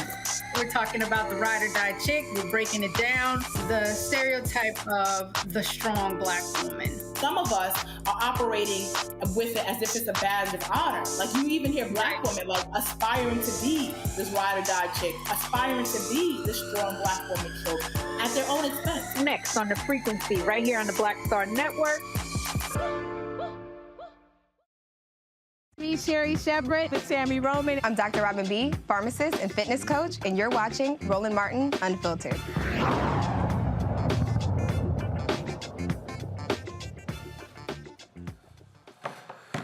All right, folks, chat with our panel here. Dr. Julian Mavon, I'm going to start with you. You're an economist here. And again, when we see all of these people, they've been predicting doom and gloom. And actually it's driving Fox News and Fox Business, Maria Bartiromo, and the Republicans absolutely crazy because they really want the economy to crater. They really do, and it's not gonna. I mean, as Cecilia said, Dr. Rouse said, we have a very strong labor market. Now, it's not at all perfect, and there are lots of pressures. She didn't address, and one of the things that bothers me is the gap in the labor force participation rate among men. White men, nearly 70%, black men hovering, at 60, a 10% difference in participation really does speak to basically the wealth gap and opportunity gap. But, you know, from a macro perspective, the Biden administration has done a fair job. I'd give him a B. I wouldn't give him an A, but I'd give him a B from a macro perspective. From a micro perspective, there hasn't been enough targeting to the African-American community, and we know it. So while President Biden can make a strong case for Black Americans, as long as you see these disparities, people are not going to be but so excited. And as we talked about in the last segment about Cop City, and when we see these so-called progressive Democrats, you know, they're hanging on to their law and order pearls, it really doesn't not help Black folks want to work with them. The economy has done okay. We've had a lot of challenges. I think the oil situation is going to make things worse if they follow up, and we don't know whether they'll follow up or not. But as I said, from a macro perspective, not a lot to complain about. One thing we should be worried about or concerned about is that debt ceiling deal, which is going to affect the Farm Bill probably and some other things that really do trickle down to the people who are what Reverend Jackson often calls the least of the left out. So even though everybody was taking victory laps, and I'll give President Biden big credit for holding the line on Social Security and Medicare, and I also give Hakeem Jeffries big credit for holding his caucus together. Republicans are walking around looking like chickens with their heads cut off.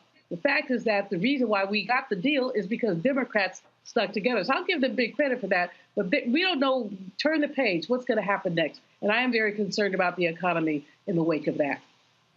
You know, Renita, you know, they are going to have to craft an economic narrative that is going to be, you know, critically important to counter what you're going to hear from the right.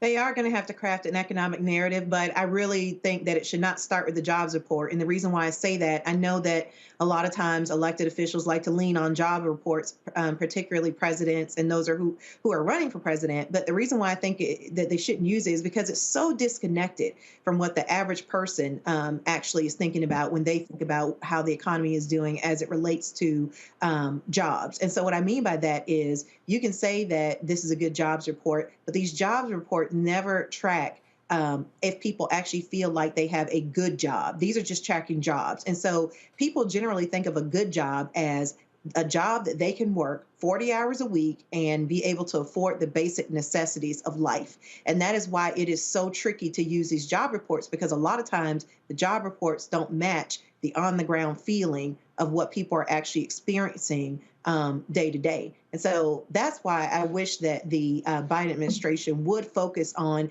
things that people tangibly could not deny, which is raising the minimum wage, you know, getting a larger paycheck, which allows you to be able to afford the basic necessities of life. Those are things that are just undeniable. You barely even have to campaign on those things. People feel those results. People feel that support, and it just makes their lives easier. Avis.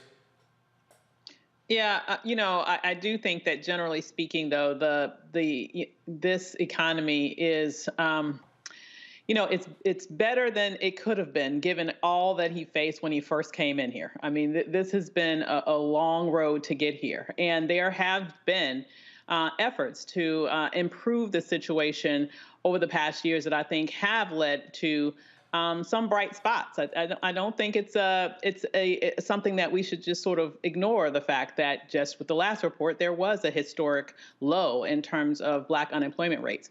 Now, I do know that there is a huge difference between having a job and having a livable wage. I think that is a very important and strong point to make.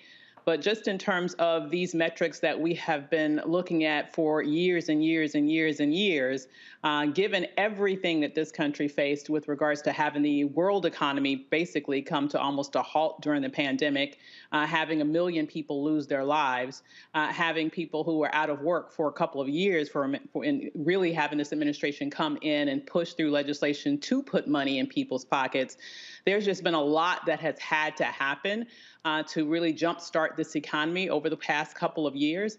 And so, yes, there's more that can be done, but I think we do need to realize that there's some significant progress has, in fact, been made.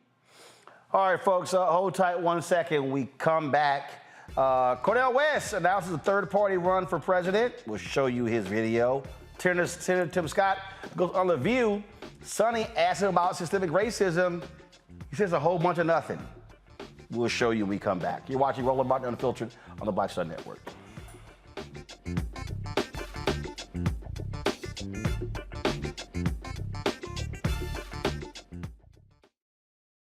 On the next, A Balanced Life with me, Dr. Jackie, beware the generational curse. They're everywhere, in our families, in our workplaces, and even in our churches.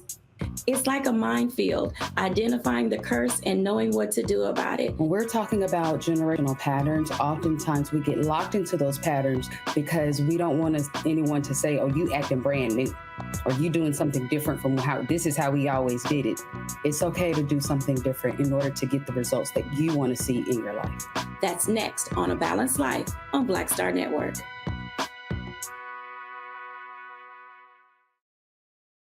On the next Get Wealthy with me, Deborah Owens, America's Wealth Coach, are you working hard and yet your performance doesn't reflect your paycheck? On the next Get Wealthy, you're going to learn some savvy career moves so that all your efforts actually show up in your bank account. Joining us is the founder of a career network, and she's going to share the 3 R's of accelerating your financial growth. Here's a tip as well. If you are an individual contributor and you desire to be a leader, do the work where you are now. Because if you do the work where you are now, when you do reach the level, you'll be prepared to stay there. Right here on Get Wealthy, only on Black Star Network. Bruce Smith, creator and executive producer of The Proud Family, Louder and Prouder, and you're watching Roland Martin Unfiltered.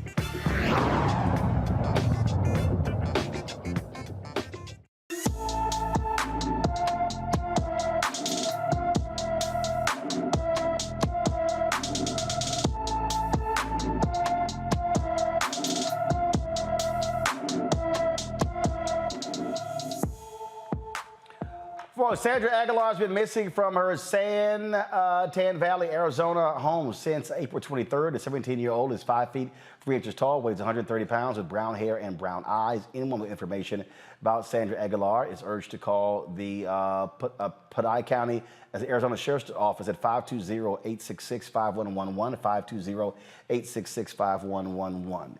All right, Cornel West has announced he is running for president of the United States. He dropped this video on Twitter. Yeah, that's a tweet. Where's the video?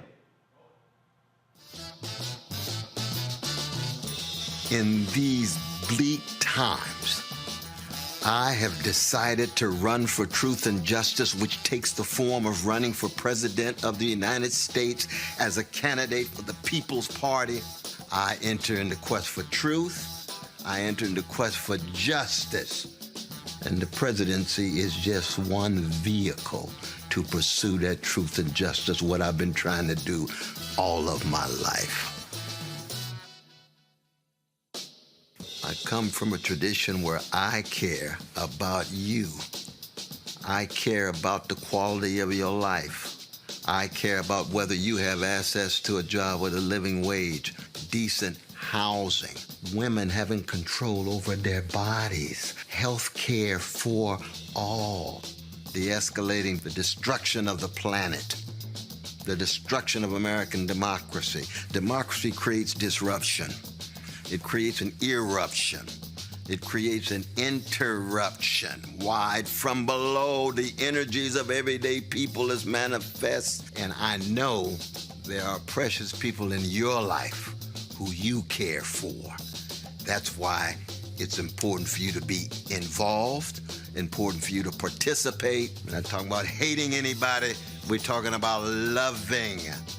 We're talking about affirming. We're talking about empowering those who have been pushed to the margins. Because neither political party wants to tell the truth about Wall Street, about Ukraine, about the Pentagon, about big tech. Neo-fascists like Brother Trump or milquetoast neoliberals like Brother Biden. Wow, I'm so happy to make a world-shaking decision. You know what I mean? Well, I know gangsters when I see them. And gangster's not a subjective expression. It's an objective condition. Do we have what it takes? We shall see.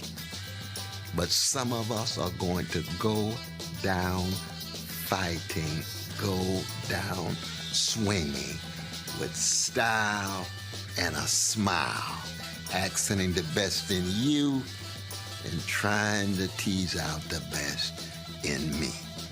Let's do it together.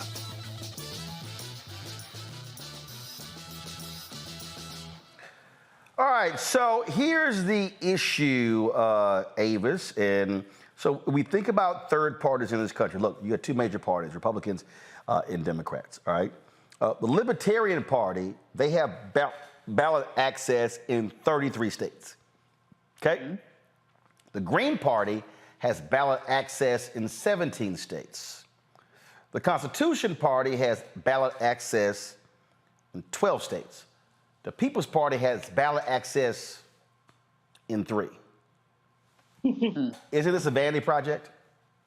Yeah, this is a symbolic project. Definitely, you can see that he doesn't really have the reach, for example, to just in terms of ballot access, if you laid out there, to make the same sort of damaging impact, shall we say, that a Ralph Nader did. However, we've seen him over the years. We saw his transformation from fan of Barack Obama to nemesis of Barack Obama. And we've seen his activity continue to increase in relation to supporting the Bernie campaign. So, I think that he has now had a moment in his life where he's trying to do something else. I know that he ran into some sort of challenge, at Harvard. I'm not sure exactly where he landed now, but maybe this is some sort of I want to get back into the spotlight. Maybe he misses a little bit of politics, and maybe this time he wants to be the one in the center, at least for a few opportunities. I mean, look, in 1988, Lenora Fulani, she ran and got ballot access in all 50 states with the New Alliance Party. And a lot of people out here who are always talking about, oh man, we need to have our own party, not understanding that means infrastructure. Like, you literally have to do some work to put that thing together. You just don't just go, hey, here's a party. I mean, and so there are rules that exist in every single state. So to have a real party, you've got to have infrastructure and access to the ballot. If they're only in 3 states, I'm just saying. It's rhetorical. Roland, it's rhetorical leadership. That's all it is. I mean, I love Cornel dearly. We go back more than 50 years. Shouldn't say that, but it's the truth. I think the world of him, but I think that it's got to be rhetorical leadership. It's impractical. He can't win it. As you say, it's 3 states. But you know what? We've seen these rhetorical leaders often raise the kind of issues that then trickle up to the, if you will, real campaigns. So, he is a passionate social economic justice warrior. He connects very well with lots of folks and doesn't connect well with some other ones, but that's another story. But I mean, he connects well with lots of folks and people enjoy hearing him talk. If he gets the same kind of debate access that, let's say, Marianne Williamson had in the 20 campaign, what impact might that have? But her party didn't have ballot access either. So I'm just saying it's a rhetorical exercise. It's not a political exercise. No, what I'm saying here, Rudy, that if he actually chose to run as a Democrat, that's a different ball game. But you're talking about you're running with a party that can't get you anywhere. You're not going to be in any debates, okay? So what gives? I think this is totally fine. I think ballot access does not matter. And here's why I say that. Even when you have third-party candidates that do have access in all 50 states, they still really don't have a chance because most people kind of understand that the two parties are so polarized that you've got to sort of pick a side about where you are. And a lot of times third-party candidates end up trying to reach out to both parties, which is pretty much impossible because then people feel like they get nothing. And so I think that this is good. And the reason why I say that is because the internet has no ballot access. And so by virtue of the fact that he's even running for president, he's going to get some attention. And what that will do, because this is not going to have any effect on the right, what that will do for Democrats is help our nominee sharpen how he's going to talk about what Democrats have done, talk about what he has done, which, by the way, I mean, because when you have a primary where you just kind of walk right through it, which we know with, as you mentioned, the ballot access, he's not going to have a chance at really changing anything for Biden. But I think that it will be good that he will have he's going to talk about what Democrats have done. Biden will have to think about sharpening how he will explain his record. And I do think that it is not good when people just walk right into the general election and they have not had that practice of sort of having to explain what their record has been and what they're campaigning on, because we know that Republicans are going to prosecute the case against Democrats. And so for that reason, I think that even though the party that he's running under only has ballot access in 3 states, the reality is he's going to get attention because he is running for president. Not the same amount of attention as the 2-party nominees or the nominee for the Republicans and the Democrats, but he will get some attention. Well, speaking of attention, Senator Tim Scott got some of that by going on The View today, and he was asked by Sunny Hostin about systemic racism. Here's how that went. Senator, I am actually happy that you're here. We have some things in common. You grew up in a single-family household, single-mother household. I grew up with both of my parents, but raised in the Bronx projects amidst a lot of poverty and violence. And you are the first Black senator elected in the South since the Reconstruction. That would be about, I think, about 114 years. Yet you say that your life disproves leftist lies. And Yes. My question to you is, I'm the exception, right? You're the exception. Maybe even Miss Whoopi Goldberg is the exception. Oh, she's definitely the exception. But we are not the rule. And so when it comes to racial inequality, it persists in 5 core aspects of life in the U.S. Economics, education, healthcare, criminal justice, and housing. At nearly every turn, these achievements were fought, threatened, and erased, most often by white violence. You have indicated that you don't believe in systemic racism. What is your definition of systemic racism? Let me answer the question that you've answered. Or does it even exist in your mind? Let me answer the question this way. One of the things I think about, and one of the reasons why I'm on the show, is because of the comments that were made, frankly, on this show, that the only way for a young African-American kid to be successful in this country is to be the exception and not the rule. That is a dangerous, offensive, disgusting message to send to our young people today, that the only way to succeed is by being the exception. I will tell you that if my life is the exception, I can't imagine. But it is. But it's not, actually. It's been 114 years. Yeah, so the fact of the matter is we've had an African-American president, African-American vice president. We've had 2 African-Americans to be secretaries of the state. In my home city, the police chief is an African-American who's now running for mayor. The head of the highway patrol for South Carolina is an African-American. Still exceptions. In 1975, there was about 15% employment in the African-American community. For the first time in the history of the country, it's under 5%. 40% homelessness. And 50% of the folks in our community get 13% of the population. You had the chance to ask the question. I know that I've watched you on the show, that you like people to be deferential and respectful, so I'm going to do the same thing. That is true. So here's what I'm going to suggest. I'm going to suggest the fact of the matter is that progress in America is palpable. It can be measured in generations.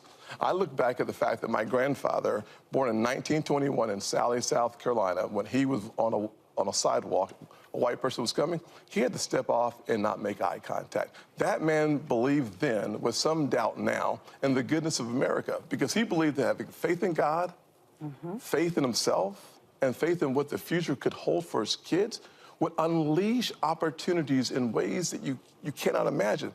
Every kid today can look, just change the stations and see how much progress has been made in this country. ABC, NBC, CBS, ESPN, CNN, Fox News all have African-American and Hispanic hosts. So what I'm suggesting is that the yesterday's exception is today's rule. And for us to suggest... So America has met its promise. No, of course, the concept of America is that we are going to become a more perfect union. But in fact, the challenges that we face 50 years ago and 60 years ago should not be the same challenges that we face today. And here's the way that you measure that. When my mother was born, about 10% of African Americans got a high school degree, diploma. Today, it's over 90%. When you look at the income, success that we've had... That's an HBCU stat. Well, listen, HBCUs is a good one, because one of the reasons why I took the funding for HBCUs to the highest level in the history of the country, and then I helped make it permanent, is because I believe that education is the closest thing to magic in America. So I'm about making sure that our kids have as many opportunities to succeed as possible. It's one of the reasons why I need an opportunity to succeed because I have to go to. They're begging. We have more time, though. They're begging.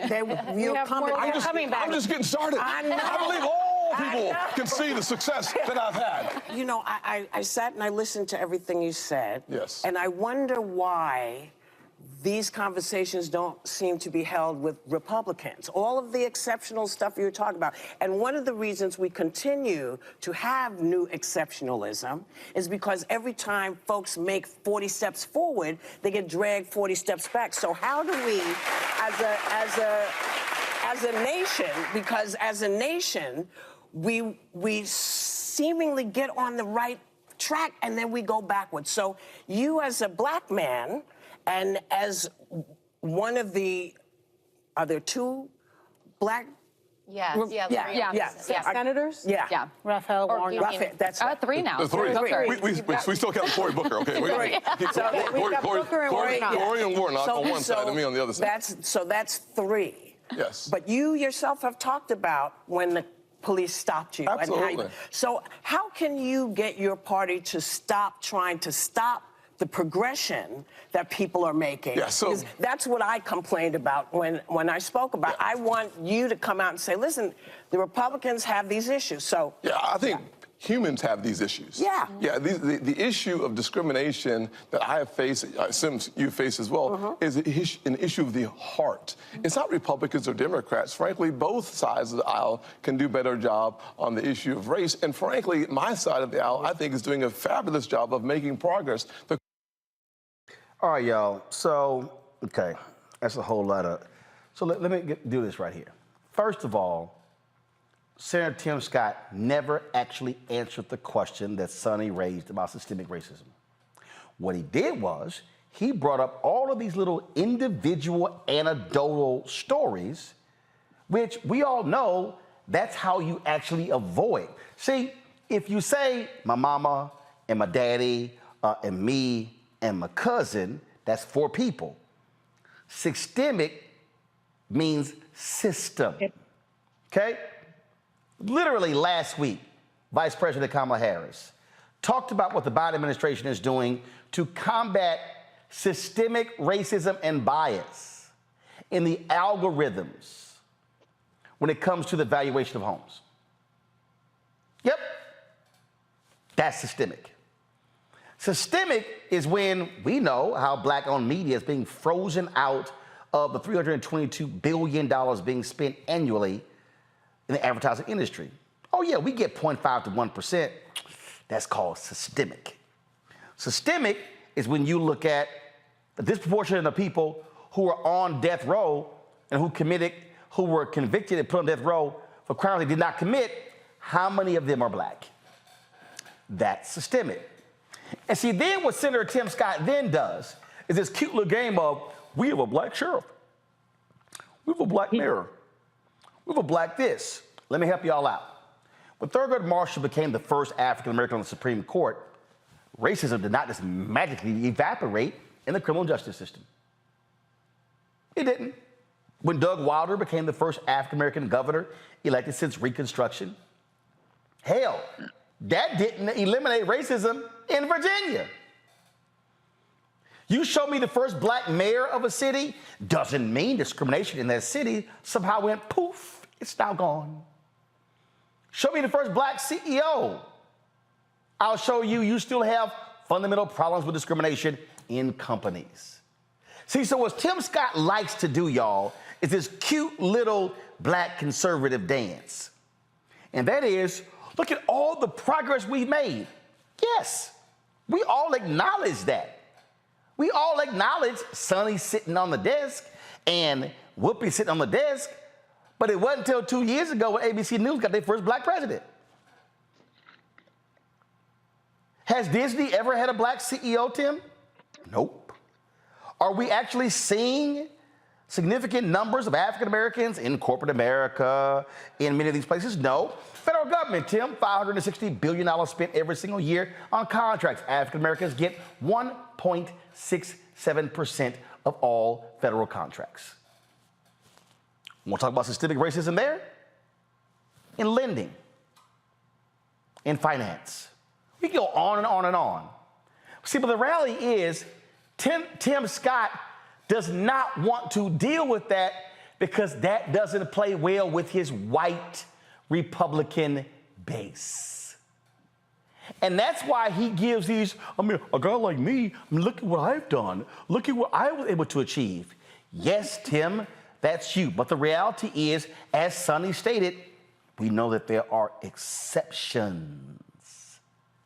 And exceptions don't mean that, well, a few of us, when you still are talking to black people who were the first in the generation to go to college, Tim also talked about, oh my goodness, there used to be 10% of African Americans who received a diploma, high school diploma. Today, it's 90%. Answer this question for me, Tim. Why is it that an African American with a college degree makes less than a white person with a high school diploma? Come on. Tim, I'll wait. I'll wait, Tim. Then Tim Scott lied. That's why I voted. I made funding for HBCUs permanent. That is a lie. Tim Scott is repeating the Donald Trump lie. What was made permanent was $85 million. Player, it's 107 HBCUs. So you did not make funding permanent. You made a program, one program. And actually it wasn't you, it was Representative Alma Adams who pushed that through. Thank you. So can we please stop this lie, this Republican lie about Trump made permanent funding for HBCUs? That is a lie, and Tim Scott lied. And so please, if you're gonna go on these shows, don't sit here and play folks. Because Tim, I would love for you to come here and have this conversation. But you know I'm gonna fact check your ass in real time. Because you can't lie here like you did on The View. Real quick from our panel before I go to the break and then go to our Fit, Live, Win segment. I'll start with you, Renita. What Tim Scott is doing is so offensive, particularly to black people. And it's like I said a couple of weeks ago, Tim Scott basically is just saying anything bad that is happening to black people, it's all about their attitude. And so if you think about it over time, how many times have we seen it where we find out banks were charging black people needing mortgages a higher interest rate or charging them more in fees? So my question to Tim Scott would be, what type of attitude do I need to have in order to make sure that I am not being charged more by banks? We talked about the shooting at Mother Emanuel earlier in the show. Hey, Tim, what type of attitude do black people need to have to make sure that they can go to church and not be shot up by a white supremacist? Like, what he's saying is just so offensive if you actually have lived as a black person in this country, because we know that there are so many things that happen to us and that can happen to us that cannot happen to other communities. And it has nothing to do with our attitude. It's just systemic racism. Julian? You know, he exhibited his extreme ignorance by not answering Sonny's question. But he can't answer the question because he doesn't know the answer. He walks around. That was basically a reflection of his campaign or whatever. When he announced that he was running for president, he says, I'm the antidote to the liberal lies because I have succeeded. Well, let's look at things we've talked about in this program already. Black unemployment, it's down, but we still have a gap between black male participation and white. We could go through item by item by item. But at the end of the day, Tim Scott is playing games with Black America's future. Because if he wants to just be Bubba the buffoon, that's fine. But he should not be running around talking about there's no racism. This plays to a narrative that anybody with a brain knows is just not a true narrative. I abhor, what he's doing out there. But certainly, you said earlier, Roland, that he lied. What's new? Republicans would know the truth if it gave him $1 million check. I mean, they have an aversion to the truth. So he's no more than your basic Republican. Avis? Yeah, he knows how to play the game to stay where he is. I mean, yes, he's the first senator from South Carolina in over 100 years, but and he has been able to win re-election, but he didn't get there initially through an election. He got there through an appointment. And so, had that not happened, he may not have ever been there in the first place. I would also say that all of his accomplishments that he ticked off, he sort of left off the fact that as far as my interpretation of the situation, he pulled the old bait and switch when it came to the Justice and Policing Act.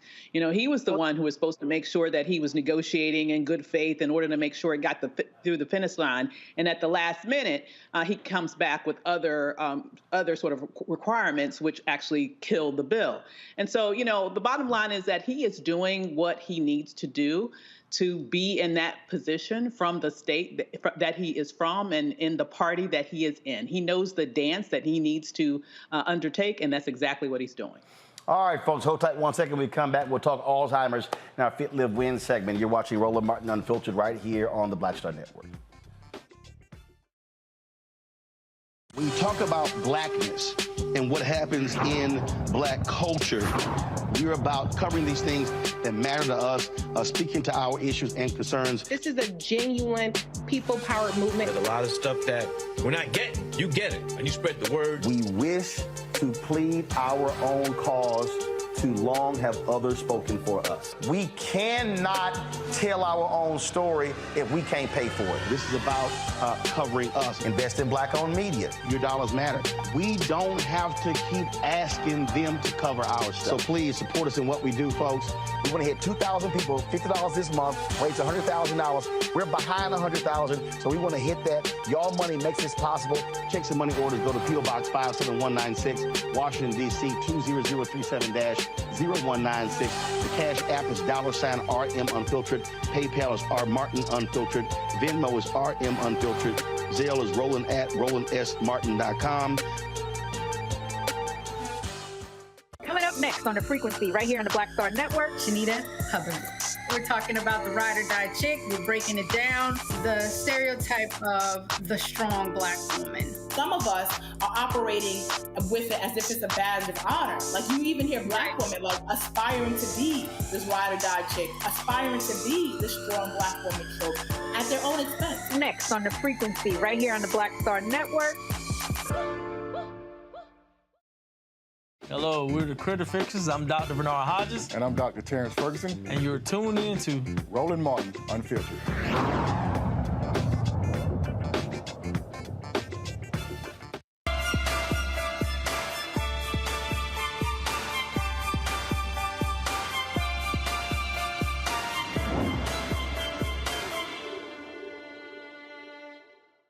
All right, folks, Fit, Live, Win 7, we're talking about the issue of Alzheimer's. And unfortunately for African Americans, we are greatly impacted disproportionately than anyone else. Of course, we've seen in cases where not only we're seeing early onset Alzheimer's impact African Americans as well. You look at Alzheimer's patients over 65, 14% of all Alzheimer's patients over 65 are African American. Yet just 10% of them are white. So when you look at that, I mean, that clearly shows we have a fundamental issue. Of course, it is a cognitive disease that impacts the memory of people. And you have research that is continuing, but the question is, how do we deal with this? This is Alzheimer's Awareness Month. Dr. Tamiko McGee-Rogers, she's Associate Director, Recruitment and Strategic Initiatives at Global Alzheimer's Platform Foundation. Glad to have you here. And so what do researchers say? Why are we as African Americans impacted more? Thank you, Roland, for having me today. I appreciate what you're doing for the Black community and this important topic, right? So the reason behind it, we need more information, but there are factors around brain health and a lack of education, right? And making the connection between diet, exercise, and cognition. I did want to highlight that we just learned at a research presented in 2022 at an Alzheimer's conference that actually showed people who experience chronic racism have lower memory scores and worse cognition. So this definitely, right, speaks to those disparities, right? And then also just understanding that we experience racism at all levels, structural, interpersonal, and institutional racism. And those who experience pervasive racism experience greater stress, which in turn contributes to cognitive decline. So do we know really what causes Alzheimer's? And can there be things to prevent it? Yes, there can be things to prevent it. There are risks associated with Alzheimer's, diabetes, cardiovascular issues, right? Obesity, lack of sleep. Those are some risk factors, right? Pollutants in the air. These are all risk factors that can put you more at risk of developing Alzheimer's. But what we can do, yes, there are things we can do. We can watch what we eat, improve our diet, improve the amount of sleep we get, because sleep is so important, right, especially to our cognitive health. We can also just make sure we are, we continue to be social, right? We interact with other people, right? And then also what we also like to inform people, just to make sure they're aware and educated about what Alzheimer's disease is. And then also understand that participating in a study is also an option for people to consider, so we can learn more about these drugs that they have out there here, these interventions, to ensure that it works for our community. All right, a question from our panel. Julian, you first. Sure. When I think about Alzheimer's and the impact on quality of life and everything else, I'm wondering if there aren't things that we can do. I've just visited with a friend whose mom doesn't remember her. Now, that situation is done. Pretty much. Is there a road back from Alzheimer's, or once it is? Yeah. That's a good question. Yeah. So right now there are some new treatments and therapies that the FDA is looking at and has approved. But again, we just need to know more right now. As we talked about, there are ways to hopefully prevent getting to that point, maybe delaying it a little bit, but still right now we really don't have a cure for Alzheimer's disease. So to answer your question, there's just a lot more we need to do, and clinical, studying, participating in a study is one way we can learn more about, finding a cure for Alzheimer's. Renita? Thank you for being here. You mentioned earlier about cardiovascular health and Alzheimer's. Is there a link between exercise and Alzheimer's? Yes, there is a link. There's studies that show if you remain active, walking, as little as walking, and just being active on a daily basis, you will help to prevent your risk developing Alzheimer's. So that's why we try to encourage those people, to stay active, right? To look again at your diet, right? And then also just be aware of your surroundings. I know sometimes, it's hard for people to get that sleep, right? Because of outside noise. And we're also looking into that too. So many studies going around just looking at ways we can help prevent those Alzheimer's symptoms. Yeah, my question was going to go to the issue of prevention as well. And also I'm thinking about heredity. Like, is there a link in terms of heredity? If your parents or grandparents suffered from, are you more likely? And are those measures that you just mentioned in terms of increased activity, good diet, is that enough to counteract the effects of potential hereditary increased likelihood of coming down with Alzheimer's in the future? Yeah, that's a great question. Yes, there is a link to hereditary, that it is genetic. But again, right, everyone, it looks different as far as the genetic breakdown. So again, Global Alzheimer's Platform Foundation, we actually did a biomarker study to understand those differences, right? When we look at blood biomarkers, genetic biomarkers, to see if there's any differences across races and ethnicities. And we're still learning more, but right now, unfortunately, one thing we know, exercise can help, but we still need to know more if it can mitigate the risk that is associated with genetic disposition. Tamika, where can people go to get more information? Yes, they can go to our website, which is the Global Alzheimer's Platform Foundation, which is Global Alz, GLOBALALZ platform.org.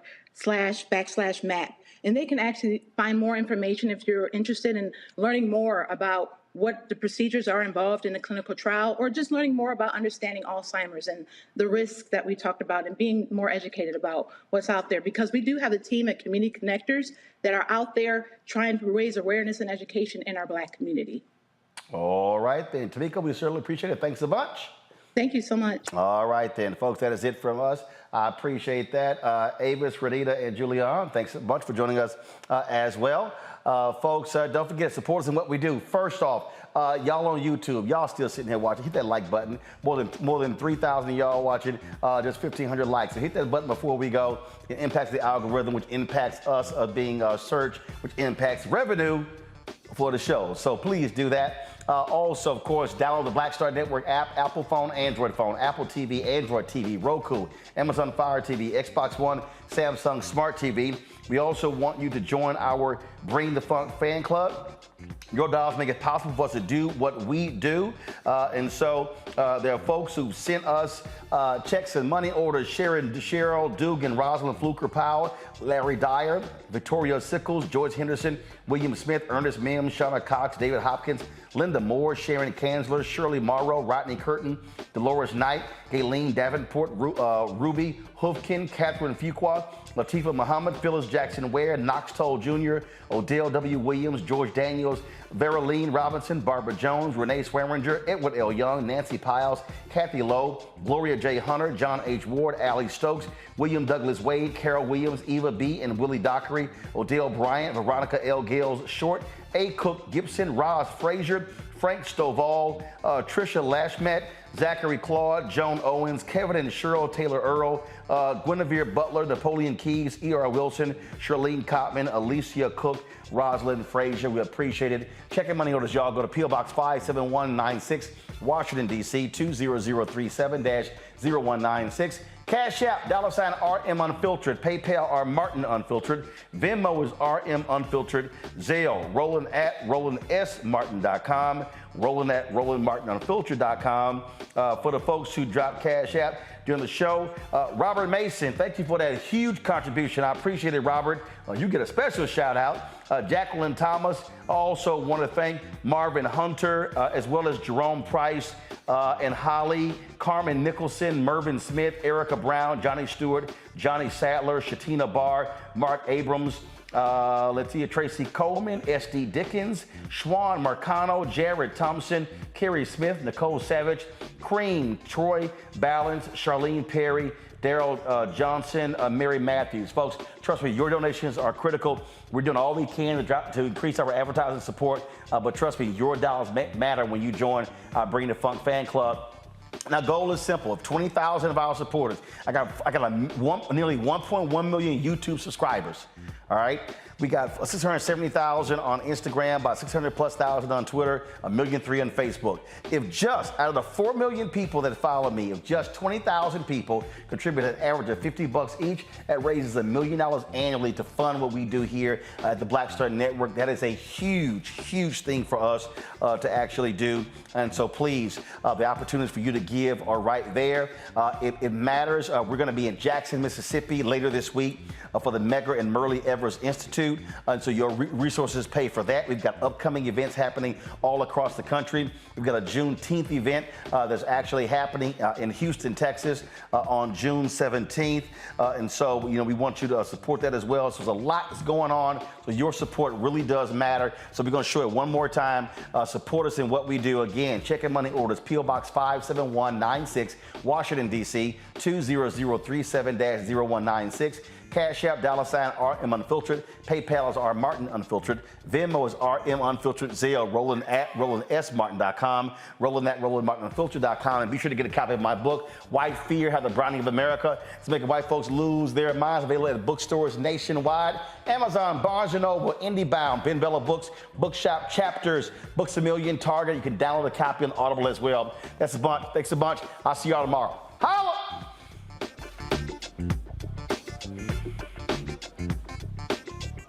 Folks, Black Star Network is peace.